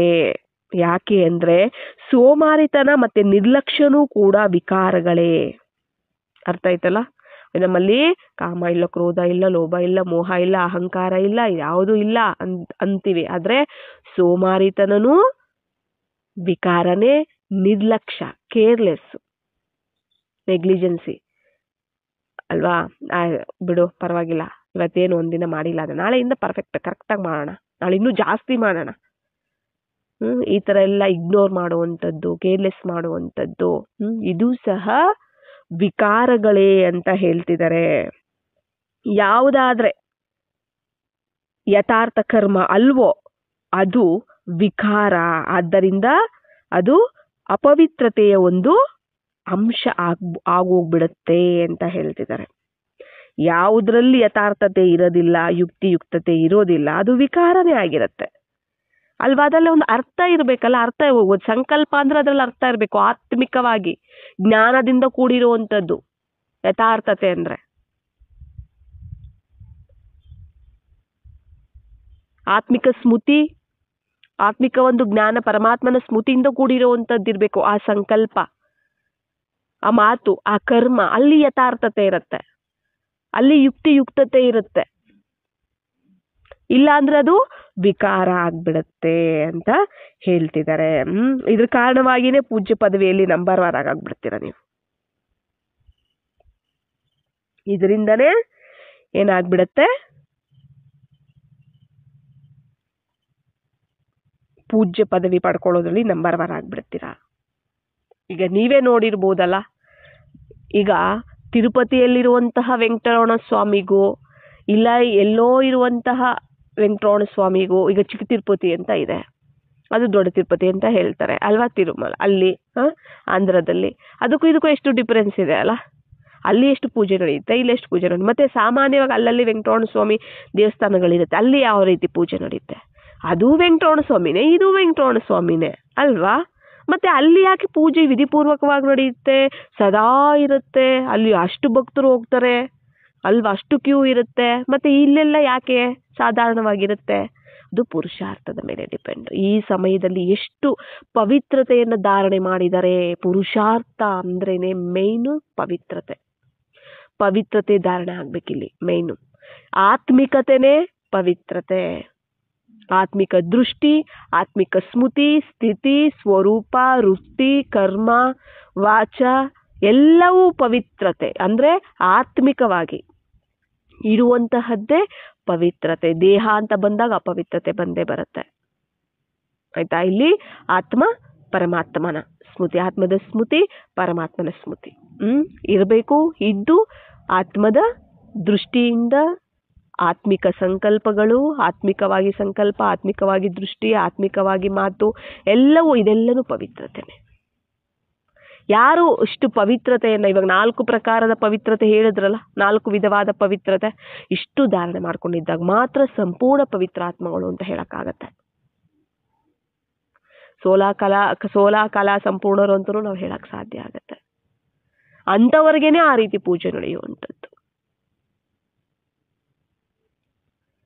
ಎಲ್ಲೋ ಒಂದೊಂದು ಕಡೆ ತುಂಬಾ ಭಕ್ತರು ತುಂಬಾ ಹೆಸರುವಾಸಿ ಆಗ್ಬಿಟ್ಟಿರುತ್ತೆ ದೇವಸ್ಥಾನ, ಎಲ್ಲೋ ಒಂದು ಕಡೆ ಅದೇ ದೇವಿ ದೇವತೆ ಆಗಿರ್ತಾರೆ, ಆದ್ರೆ ತುಂಬಾ ಹೆಸರುವಾಸಿ ಆಗಿರೋದಿಲ್ಲ. ಯಾಕಂದ್ರೆ ನಾವೆಲ್ಲರೂ ಬ್ರಾಹ್ಮಣ ಆತ್ಮಗಳು. ಆದ್ರೆ ನಾವ್ ಎಷ್ಟರ ಮಟ್ಟಿಗೆ ನಾವು ಪವಿತ್ರತೆನ ನಾವು ಧಾರಣೆ ಮಾಡ್ಕೊಂಡಿದೀವಿ ಅನ್ನೋದ್ರ ಮೇಲೆ ಡಿಪೆಂಡ್ ಆಗತ್ತೆ. ನಾವು ಮುರುಳಿ ಕೇಳ್ತಿದೀವ, ಯೋಗ ಮಾಡ್ತಿದೀವ, ನಾವು ಚೆಕ್ ಮಾಡ್ಕೋತೀವಿ ನಿಜ. ಆದ್ರೆ ಪವಿತ್ರತೆ ಆತ್ಮಿಕವಾಗಿರ್ಬೇಕಲ್ಲ. ಆತ್ಮಿಕತೆನೆ, ಅಲೌಕಿಕತೆನೆ ಪವಿತ್ರತೆ ಅಲ್ವಾ. ಇಲ್ಲಿ ನಾನು ಎಷ್ಟು ಪವಿತ್ರತೆನ ನಾನು ನೋಡೋದಾಗ್ತಾ ಇದ್ದೀನಿ, ಎಷ್ಟು ಸಮಯದಲ್ಲಿ ನಾನು ಅಪವಿತ್ರತೆಯಲ್ಲಿ ಬರ್ತಿದ್ದೀನಿ ನೋಡಿ. ಕನಸಲ್ಲೂ ಕೂಡ ನಿಮ್ಗೆ ಕೋಪ ಬರಬಾರ್ದು, ಕೋಪ ಬಂದು ಮಾತಾಡಬಾರ್ದು, ಆವೇಶದಲ್ಲಿ ಮಾತಾಡಬಾರ್ದು, ಆವೇಶದಲ್ಲಿ ಕೋಪದಲ್ಲಿ ವ್ಯವಹರಿಸಬಾರ್ದು, ಕನಸಲ್ಲೂ ಕೂಡ ಬರಬಾರದು. ಯಾವುದೇ ವಿಕಾರ ಕನಸಲ್ಲೂ ವಿಕಾರಗಳಿಗೆ ಸಂಬಂಧಪಟ್ಟಂತೆ ಬರಬಾರದು ಒಂದು ದೃಶ್ಯನೂ ಸಹ. ಅಂದ್ರೆ ಎಷ್ಟು ಪವಿತ್ರತೆ ಬೇಕಲ್ವಾ, ಎಷ್ಟು ಪುರುಷಾರ್ಥ ಮಾಡಬೇಕು, ಎಷ್ಟು ನಾವು ತಪಸ್ಸು ಮಾಡಬೇಕಾಗತ್ತೆ, ಎಷ್ಟು ನಾವು ಸಾಧನೆಯನ್ನು ನಾವು ಮಾಡಬೇಕಾಗತ್ತೆ. ಆಗತ್ತೆ. ಬಾಬಾ ನಮ್ ಜೊತೆ ಇರೋದ್ರಿಂದ ಪವಿತ್ರತಾ ಸಾಗರ ಅಲ್ವಾ ಬಾಬಾ, ಅವ್ರ ಮಕ್ಕಳಲ್ವಾ ನಾವು. ಅದ್ರ ಪ್ರಯತ್ನ ಪಡೋದ್ರಲ್ಲಿ ತಪ್ಪೇನಿಲ್ಲ. ನಾವು ಪ್ರಯತ್ನ ಪಡ್ತೀವಿ, ನಾವು ಧೈರ್ಯ ಮಾಡ್ತೀವಿ ಅಂದ್ರೆ ಬಾಬಾ ಸಹಾಯ ಅನ್ನುವಂಥದ್ದು ನಮ್ಗೆ ಮಾಡೇ ಮಾಡ್ತಾರೆ. ಇದರಲ್ಲಿ ಸಂಶಯ ಅನ್ನುವಂಥದ್ದು ಬೇಡ. ನಾವು ಧೈರ್ಯ ಮಾಡಬೇಕು, ನಾವು ಮುಂದೆ ಒಂದು ಹೆಜ್ಜೆ ಇಡಬೇಕು, ಆಗ ಬಾಬಾ ಸಹಯೋಗ ಕೊಡ್ತಾರೆ. ನಮ್ಮಿಂದ ಆಗಲ್ಲ ಬಿಡು, ಅಷ್ಟೆಲ್ಲ ಆಗುತ್ತಾ, ಅಯ್ಯೋ ನಾವು ಗೃಹಸ್ಥದಲ್ಲಿರೋರು, ನಮ್ಗಷ್ಟು ಕೆಲಸ ಇದೆ, ನಮ್ಗಿಷ್ಟು ಕೆಲಸ ಇದೆ, ಆ ರೀತಿ ಆಗತ್ತೆ, ಅಷ್ಟು ಪ್ರಾಬ್ಲಮ್ ಇದೆ, ಇಷ್ಟು ಪ್ರಾಬ್ಲಮ್ ಇದೆ, ನಮ್ಗೆ ಸಮಯನೇ ಇಲ್ಲ ಅಂತ ನಾವು ಕೂತ್ಕೊಳ್ತೀವಿ. ಈ ಒಂದು ಸಮಯದ ನಮ್ಮ ಪುರುಷಾರ್ಥ, ನಮ್ಮ ಸಾಧನೆ, ನಮ್ಮ ಒಂದು ಪುರುಷಾರ್ಥ ಏನಿದೆ, ನಾವು ಏನು ಬಾಬಾರವರು ಸಮರ್ಪಣೆ ಮಾಡ್ತೀವಿ, ಈ ಒಂದು ಸಮಯದ ಒಂದು ತ್ಯಾಗ, ನಮ್ಮ ಈ ಭಾಗ್ಯ ನಮ್ಮನ್ನ ಇಡೀ ಕಲ್ಪ ಚರಿತ್ರವಂತರನ್ನಾಗಿ ಮಾಡತ್ತೆ. ನೋಡಿ, ಈಗಲೂ ಸಹ ಎಷ್ಟು ಪೂಜೆ ನಡೀತಿದೆ ದೇವಸ್ಥಾನಗಳಲ್ಲಿ. ಆ ಒಂದು ಕೇವಲ ನಮ್ಮ ಒಂದು ಜಡಮೂರ್ತಿಗಳಿಗೆ ಎಷ್ಟು ಪೂಜೆ ನಡೀತಿದೆ, ಎಷ್ಟು ಕೀರ್ತನೆ, ಎಷ್ಟು ಮಹಿಮೆ. ಯಾರಿಗೆ ಅದು? ನಮಗೆ, ಬಾಬಾರವರ ಮಕ್ಕಳಿಗೆ. ಅದೇ ತೀವ್ರ ಪುರುಷಾರ್ಥ ಯಾರು ಮಾಡ್ತಿರ್ತಾರೆ, ಸಂಪೂರ್ಣ ಪವಿತ್ರತೆಯನ್ನು ಯಾರು ಧಾರಣೆ ಮಾಡ್ಕೊಳ್ತಿರ್ತಾರೆ, ಅವರಿಗೆ ನನ್ನ ವಿಗ್ರಹ ಎಲ್ಲಿದೆ, ನನ್ನ ದೇವಸ್ಥಾನ ಎಲ್ಲಿದೆ ಅನ್ನೋದು ಕೂಡ ಗೊತ್ತಾಗ್ಬಿಡತ್ತೆ, ಸಾಕ್ಷಾತ್ಕಾರ ಆಗತ್ತೆ. ಎಷ್ಟೋ ಮಂದಿಗೆ ಆಗಿದೆ ಕೂಡ. ನನ್ನ ಒಂದು ಮೂರ್ತಿ ಎಲ್ಲಿದೆ, ಎಲ್ಲಿ ಪೂಜೆ ನಡೀತಿದೆ, ಯಾವ ರೀತಿ ನಡೀತಿದೆ, ನಿಮ್ಮ ಭಕ್ತರು ಕೂಡ ಗೊತ್ತಾಗ್ಬಿಡತ್ತೆ. ಈಗ ಅಷ್ಟು ಪೂಜೆ ನಡೀತಿದೆ, ಅಷ್ಟು ಈ ತರ ಅಷ್ಟು ಭಕ್ತಿ ಇನ್ನೂ ಇದೆ ಅಂತಂದ್ರೆ, ಭಕ್ತಿ ಮಾರ್ಗದಲ್ಲಿ ಭಕ್ತಾತ್ಮರು ಅಷ್ಟು ಪೂಜೆ ಮಾಡ್ತಾರೆ, ಅಷ್ಟು ಭಕ್ತಿ ಮಾಡ್ತಾರೆ ಅಂತಂದ್ರೆ ಅದು ನಾವೇ ತಾನೇ ಕಾರಣ ಆಗಿರ್ತೀವಿ. ಮತ್ತೆ ನಾವು ಎಷ್ಟು ಪವಿತ್ರತೆಯನ್ನು ಧಾರಣೆ ಮಾಡ್ಕೋತೀವೋ ಅಷ್ಟು, ಯಾಕೆಂದ್ರೆ ಪವಿತ್ರತೆ ದೇವಿ ದೇವತೆಗಳು ಅಂತಾನೆ ತಾನೇ ಹೇಳ್ತಾರೆ. ಅಪವಿತ್ರದ ಪೂಜೆ ನಡೆಯಕ್ಕೆ ಸಾಧ್ಯ ಇದೆಯಾ? ಯಾರ್ಯಾರಿಗೆ ಯಾವ್ಯಾವ ರೀತಿಯಲ್ಲಿ ಪೂಜೆ ನಡೀತಿದೆ ಅನ್ನೋದ್ರ ಮೂಲಕ ಅವರೆಷ್ಟು ಪುರುಷಾರ್ಥ ಮಾಡಿದ್ದಾರೆ ಅನ್ನೋದು ಸಹ ಗೊತ್ತಾಗ್ಬಿಡುತ್ತೆ. ಯಾವ ರೀತಿ ಪವಿತ್ರತೆಯನ್ನು ಧಾರಣೆ ಮಾಡಿದ್ದಾರೆ ಅನ್ನೋದು ಗೊತ್ತಾಗ್ಬಿಡುತ್ತೆ. ಯಾಕಂದ್ರೆ ಪವಿತ್ರತೆನೇ ತುಂಬಾ ಇಂಪಾರ್ಟೆಂಟ್. ಇಲ್ಲಿ ಪವಿತ್ರತೆಯನ್ನೇ ಇಲ್ಲಿ ನಾವು ಮೊದಲು ಧಾರಣೆ ಮಾಡಬೇಕಾಗಿರುವಂಥದ್ದು. ಪವಿತ್ರ ಆತ್ಮಗಳನ್ನೇ ಭಗವಂತ ತುಂಬಾ ಇಷ್ಟಪಡುವಂಥದ್ದು ಕೂಡ. ಪವಿತ್ರತೆ ಅಲೌಕಿಕತೆ ಅಂದ್ರೆ ಆತ್ಮಿಕತೆನೇ ಪವಿತ್ರತೆ ಆಗಿದೆ. ಆತ್ಮಿಕ ದೃಷ್ಟಿ, ವೃತ್ತಿ, ಸಂಕಲ್ಪ ಇವೆಲ್ಲ ಆತ್ಮಿಕವಾಗಿರುವಂಥದ್ದು, ಪರಮಾತ್ಮನ ಸ್ಮೃತಿಯಲ್ಲಿರುವಂತಹದ್ದು. ಆದ್ದರಿಂದ ಪವಿತ್ರತೆಗೆ ಇಷ್ಟೊಂದು ಮಹತ್ವ ಇದೆ. ಬಾಬಾ ಹೇಳ್ತಾರೆ ನೋಡಿ, ಪವಿತ್ರತೆ ಧಾರಣೆ ತುಂಬಾ ಸೂಕ್ಷ್ಮ ಆಗಿದೆ ಅಂತ ಹೇಳ್ತಿದ್ದಾರೆ. ಪವಿತ್ರತೆ ಆಧಾರವಾಗಿನೇ ಕರ್ಮದ ಒಂದು ವಿಧಿ ಮತ್ತೆ ಗತಿ ಆಧಾರವಾಗಿರುತ್ತೆ. ಪವಿತ್ರತೆ ಆಧಾರವಾಗಿನೇ ಕರ್ಮದ ಒಂದು ವಿಧಿ ಇರ್ಬೋದು, ಇಲ್ಲ ಗತಿ ಇರ್ಬೋದು, ಆಧಾರ ಆಗಿರುತ್ತೆ. ಪವಿತ್ರತೆ ಅನ್ನೋದು ಕೇವಲ ಸ್ಥೂಲವಾದ ವಿಷಯ ಅಲ್ಲ. ಪವಿತ್ರತೆ ಅನ್ನೋದು ಕೇವಲ ಸ್ಥೂಲವಾದ ವಿಷಯ ಅಲ್ಲ. ಬ್ರಹ್ಮಚಾರಿಯಾಗಿ ಇರೋದು ಇಲ್ಲ ನಿರ್ಮೋಹಿಯಾಗಿ ಆಗೋದು, ಕೇವಲ ಇದನ್ನೇ ಪವಿತ್ರತೆ ಅಂತ ಹೇಳಲ್ಲ. ಪವಿತ್ರತೆ ಅಂದ್ರೆ ಏನು? ಡೈಲಿ ಶುದ್ಧವಾಗಿ ಸ್ನಾನ ಎಲ್ಲ ಮಾಡಿ ಶುದ್ಧವಾಗಿರುವಂಥದ್ದು, ಮತ್ತೆ ಸಾತ್ವಿಕ ಭೋಜನವನ್ನ ಸೇವನೆ ಮಾಡುವಂಥದ್ದು, ನಾನ್ ವೆಜ್ ತಿನ್ನಬಾರ್ದು, ಈರುಳ್ಳಿ ಬೆಳ್ಳುಳ್ಳಿ ತಿನ್ನಬಾರ್ದು, ಮೂಲಂಗಿ ತಿನ್ನಬಾರ್ದು, ಹೊರಗಡೆ ಎಲ್ಲೂ ತಿನ್ನಬಾರ್ದು, ಆಯ್ತಾ? ಡೈಲಿ ಎಲ್ಲ ಎಷ್ಟೆಲ್ಲ ಸ್ಥೂಲವಾದ ನಿಯಮಗಳಿದಾವಲ್ಲ, ನಾವು ನೋಡ್ತಿದೀವಲ್ಲ, ಕೇವಲ ಇದಷ್ಟೇ ಅಲ್ಲ ಪವಿತ್ರತೆ ಅಂತ ಹೇಳ್ತಿದ್ದಾರೆ. ಬಾಬಾ ಏನ್ ಹೇಳ್ತಿದ್ರು, ಮತ್ತೆ ಬ್ರಹ್ಮಚಾರಿ ಆಗಿರೋದು ಇಲ್ಲ ನಿರ್ಮೋಹಿ ಆಗಿರೋದು. ಬ್ರಹ್ಮಚಾರಿ ಆಗಿರ್ಬೇಕಪ್ಪ, ನಾನು ಮದುವೆ ಮಾಡ್ಕೊಂಡಿಲ್ಲ, ನಾನು ಪವಿತ್ರವಾಗಿದ್ದೀನಿ, ಇಲ್ಲ ನನಗೆ ಯಾರ ಮೇಲೂ ಮೋಹ ಇಲ್ಲ, ನಾನು ನಿರ್ಮೋಹಿಯಾಗಿ, ನಂಗೆ ಮಕ್ಕಳಿಲ್ಲ, ಹೆಂಡತಿ ಇಲ್ಲ, ಯಾರೂ ಇಲ್ಲ, ನಾನು ನಿರ್ಮೋಹಿಯಾಗಿದ್ದೀನಿ. ಕೇವಲ ಸ್ಥೂಲವಾದ ಪವಿತ್ರತೆ ಇರ್ಬೋದು, ಇಲ್ಲ ಈ ಥರ ನಾನು ನಿರ್ಮೋಹಿಯಾಗಿದ್ದೀನಿ, ನಾನು ಬ್ರಹ್ಮಚಾರಿಯಾಗಿದ್ದೀನಿ, ಈ ಥರ ಇರೋದನ್ನು ಮಾತ್ರನೇ ಪವಿತ್ರತೆ ಅಂತ ಹೇಳಲ್ಲ. ಪವಿತ್ರತೆ ಬ್ರಾಹ್ಮಣ ಜೀವನದ ಒಂದು ಅಲಂಕಾರ ಆಗಿದೆ. ನಮ್ಮ ಬ್ರಾಹ್ಮಣ ಜೀವನದ ಒಂದು ಅಲಂಕಾರ ಇದು. ನಮ್ಮ ಜೀವನನೇ ಪವಿತ್ರತೆಯಿಂದ ಅಲಂಕಾರ ಆಗಿರಬೇಕು ಅಂತ ಹೇಳ್ತಿದ್ದಾರೆ. ನಾವು ಶ್ರೇಷ್ಠ ಬ್ರಾಹ್ಮಣ ಆತ್ಮರು, ನಮ್ಮ ಜೀವನ ಪವಿತ್ರತೆಯಿಂದನೇ ಅಲಂಕಾರ ಆಗಿರಬೇಕು ಅಂತ ಹೇಳ್ತಿದ್ದಾರೆ. ಆದ್ದರಿಂದ ಪ್ರತಿ ಸಮಯ ಮುಖದ ಮೂಲಕ, ನಿಮ್ಮ ನಡವಳಿಕೆಯ ಮೂಲಕ ಇತರರಿಗೂ ಪವಿತ್ರತೆಯ ಒಂದು ಅಲಂಕಾರದ ಒಂದು ಅನುಭೂತಿ ಆಗಬೇಕು. ನಿಮ್ಮ ಮುಖದಿಂದ, ನಿಮ್ಮ ನಡವಳಿಕೆಯಿಂದ ಇತರರಿಗೆ ಪವಿತ್ರತೆ ಅಲಂಕಾರದ ಒಂದು ಅನುಭೂತಿ ಆಗಬೇಕು. ದೃಷ್ಟಿಯಲ್ಲಿ, ಮುಖದಲ್ಲಿ, ಕೈಗಳಲ್ಲಿ, ಪಾದಗಳಲ್ಲಿ ಸದಾ ಪವಿತ್ರತೆಯ ಅಲಂಕಾರ ಪ್ರತ್ಯಕ್ಷ ಆಗಬೇಕು. ಅರ್ಥ ಆಯ್ತಲ್ಲ? ದೃಷ್ಟಿಯಲ್ಲಿ, ಮುಖದಲ್ಲಿ, ಕೈಗಳಲ್ಲಿ, ಪಾದಗಳಲ್ಲೂ ಸಹ ಸದಾ ಪವಿತ್ರತೆ ಅಲಂಕಾರ ಕಾಣಬೇಕು, ಪ್ರತ್ಯಕ್ಷ ಆಗಬೇಕು. ಯಾರಾದರೂ ಮುಖದ ಕಡೆ ನೋಡ್ತಾರೆ ಅನ್ಕೊಳ್ಳಿ, ಅವರಿಗೆ ನಿಮ್ಮ ಒಂದು ರೂಪರೇಖೆಗಳು, ಫೀಚರ್ಸ್ ಅಂತಾರಲ್ಲ, ಫೀಚರ್ಸ್ ಮೂಲಕ ಪವಿತ್ರತೆ ಅನುಭವ ಆಗಬೇಕು. ನಿಮ್ಮ ಒಂದು ರೂಪರೇಖೆಗಳ ಮೂಲಕ ಪವಿತ್ರತೆ ಅನುಭವ ಆಗಬೇಕು. ಹೇಗಾದ್ರೆ ಈಗ ಬೇರೆ ವಿಧವಾದ ಫೀಚರ್ಸ್ ಅನ್ನು ವರ್ಣಿಸ್ತಾರಲ್ಲ, ಅದೇ ತರ ಇವರ ಒಂದು ಫೀಚರ್ಸ್ ಅಂದ್ರೆ ರೂಪರೇಖೆಗಳು ಮೂಲಕ ಪವಿತ್ರತೆ ಕಾಣುತ್ತೆ. ಅಂದ್ರೆ ಕಣ್ಣುಗಳಲ್ಲಿ ಪವಿತ್ರತೆಯ ಹೊಳಪಿದೆ. ಇವ್ರ ಕಣ್ಣುಗಳಲ್ಲಿ ಎಷ್ಟು ಪವಿತ್ರತೆ ಹೊಳಪಿದೆ ನೋಡಿದಿರಲ್ಲ. ಕೆಲವು ಕಣ್ಣುಗಳು ನೋಡಿದ ತಕ್ಷಣ ಅಷ್ಟು ಪವಿತ್ರತೆಯಿಂದ ಹೊಳಿತಿರತ್ತೆ. ಆಮೇಲೆ ಮುಖದ ಮೇಲೆ ಪವಿತ್ರತೆ ಒಂದು ಮುಗುಳ್ನಗೆ ಇರುತ್ತೆ ಅಂತ ವರ್ಣನೆ ಮಾಡ್ಬೇಕಂತೆ.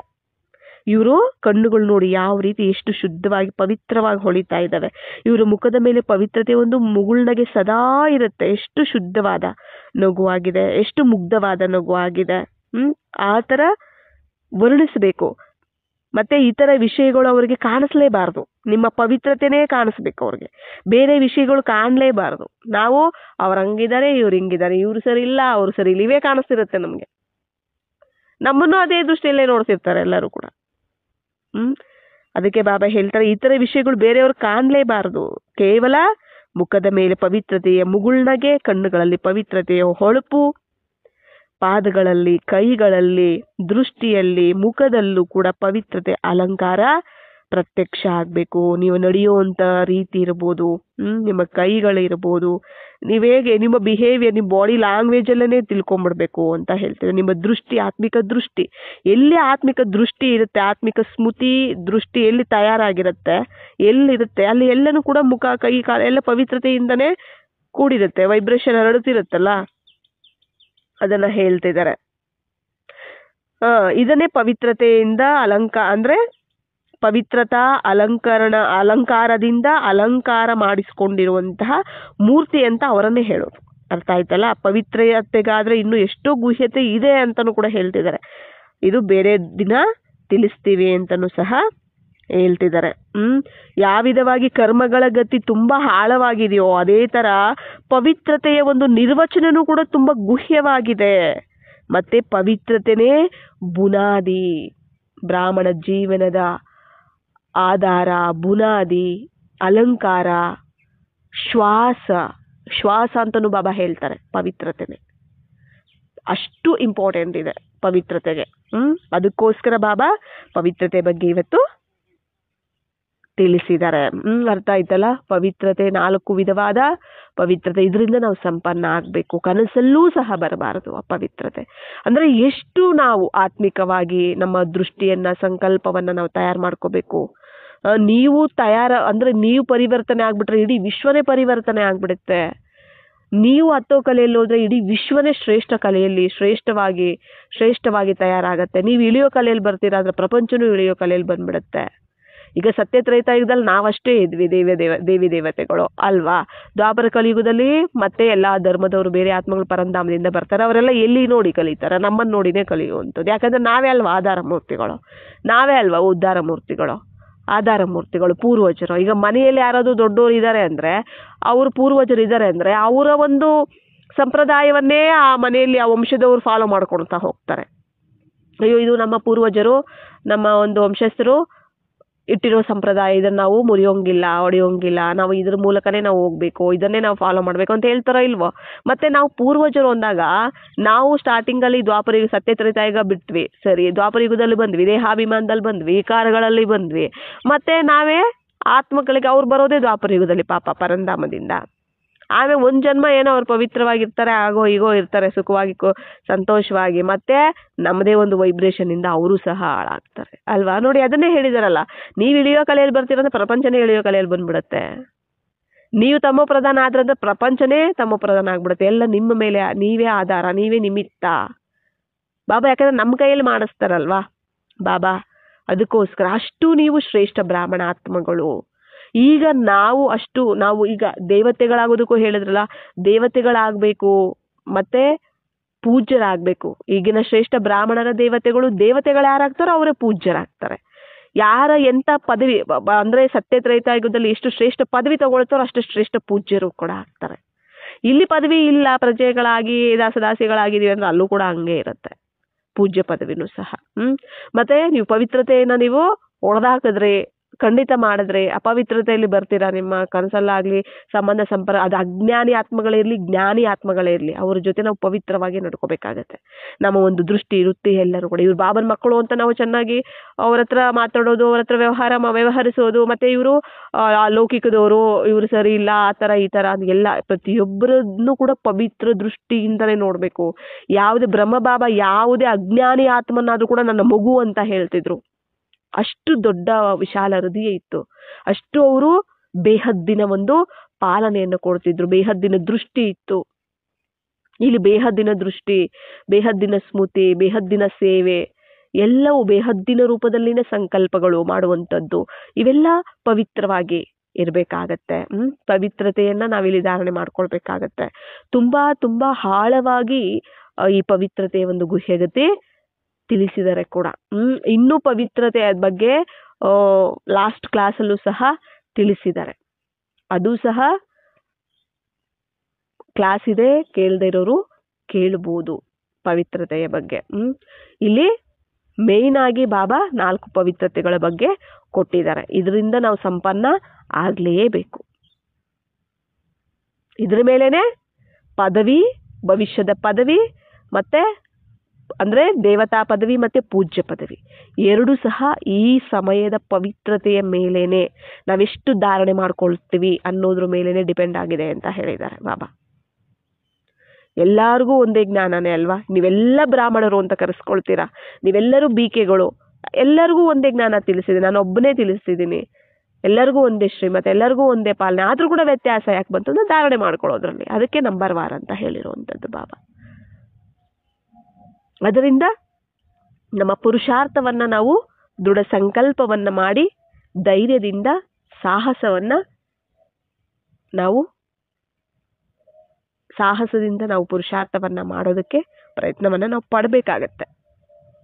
ಬಾಬಾ ನಮಗೆ ಆಗ ಸಹಯೋಗವನ್ನ ಕೊಡ್ತಾರೆ. ಮೇನ್ ಪವಿತ್ರ ಸಾಗರ ಪವಿತ್ರತೆನೇ ಇಲ್ಲಿ ಇಂಪಾರ್ಟೆಂಟ್. ಎಲ್ಲಾ ತರದ ಪವಿತ್ರತೆನೂ ಬೇಕು ಅಂತ ಹೇಳ್ಬಿಟ್ರು ನೋಡಿ ಬಾಬಾ. ಅರ್ಥ ಆಯ್ತಲ್ಲ? ಅಚ್ಚ. ಓಂ ಶಾಂತಿ.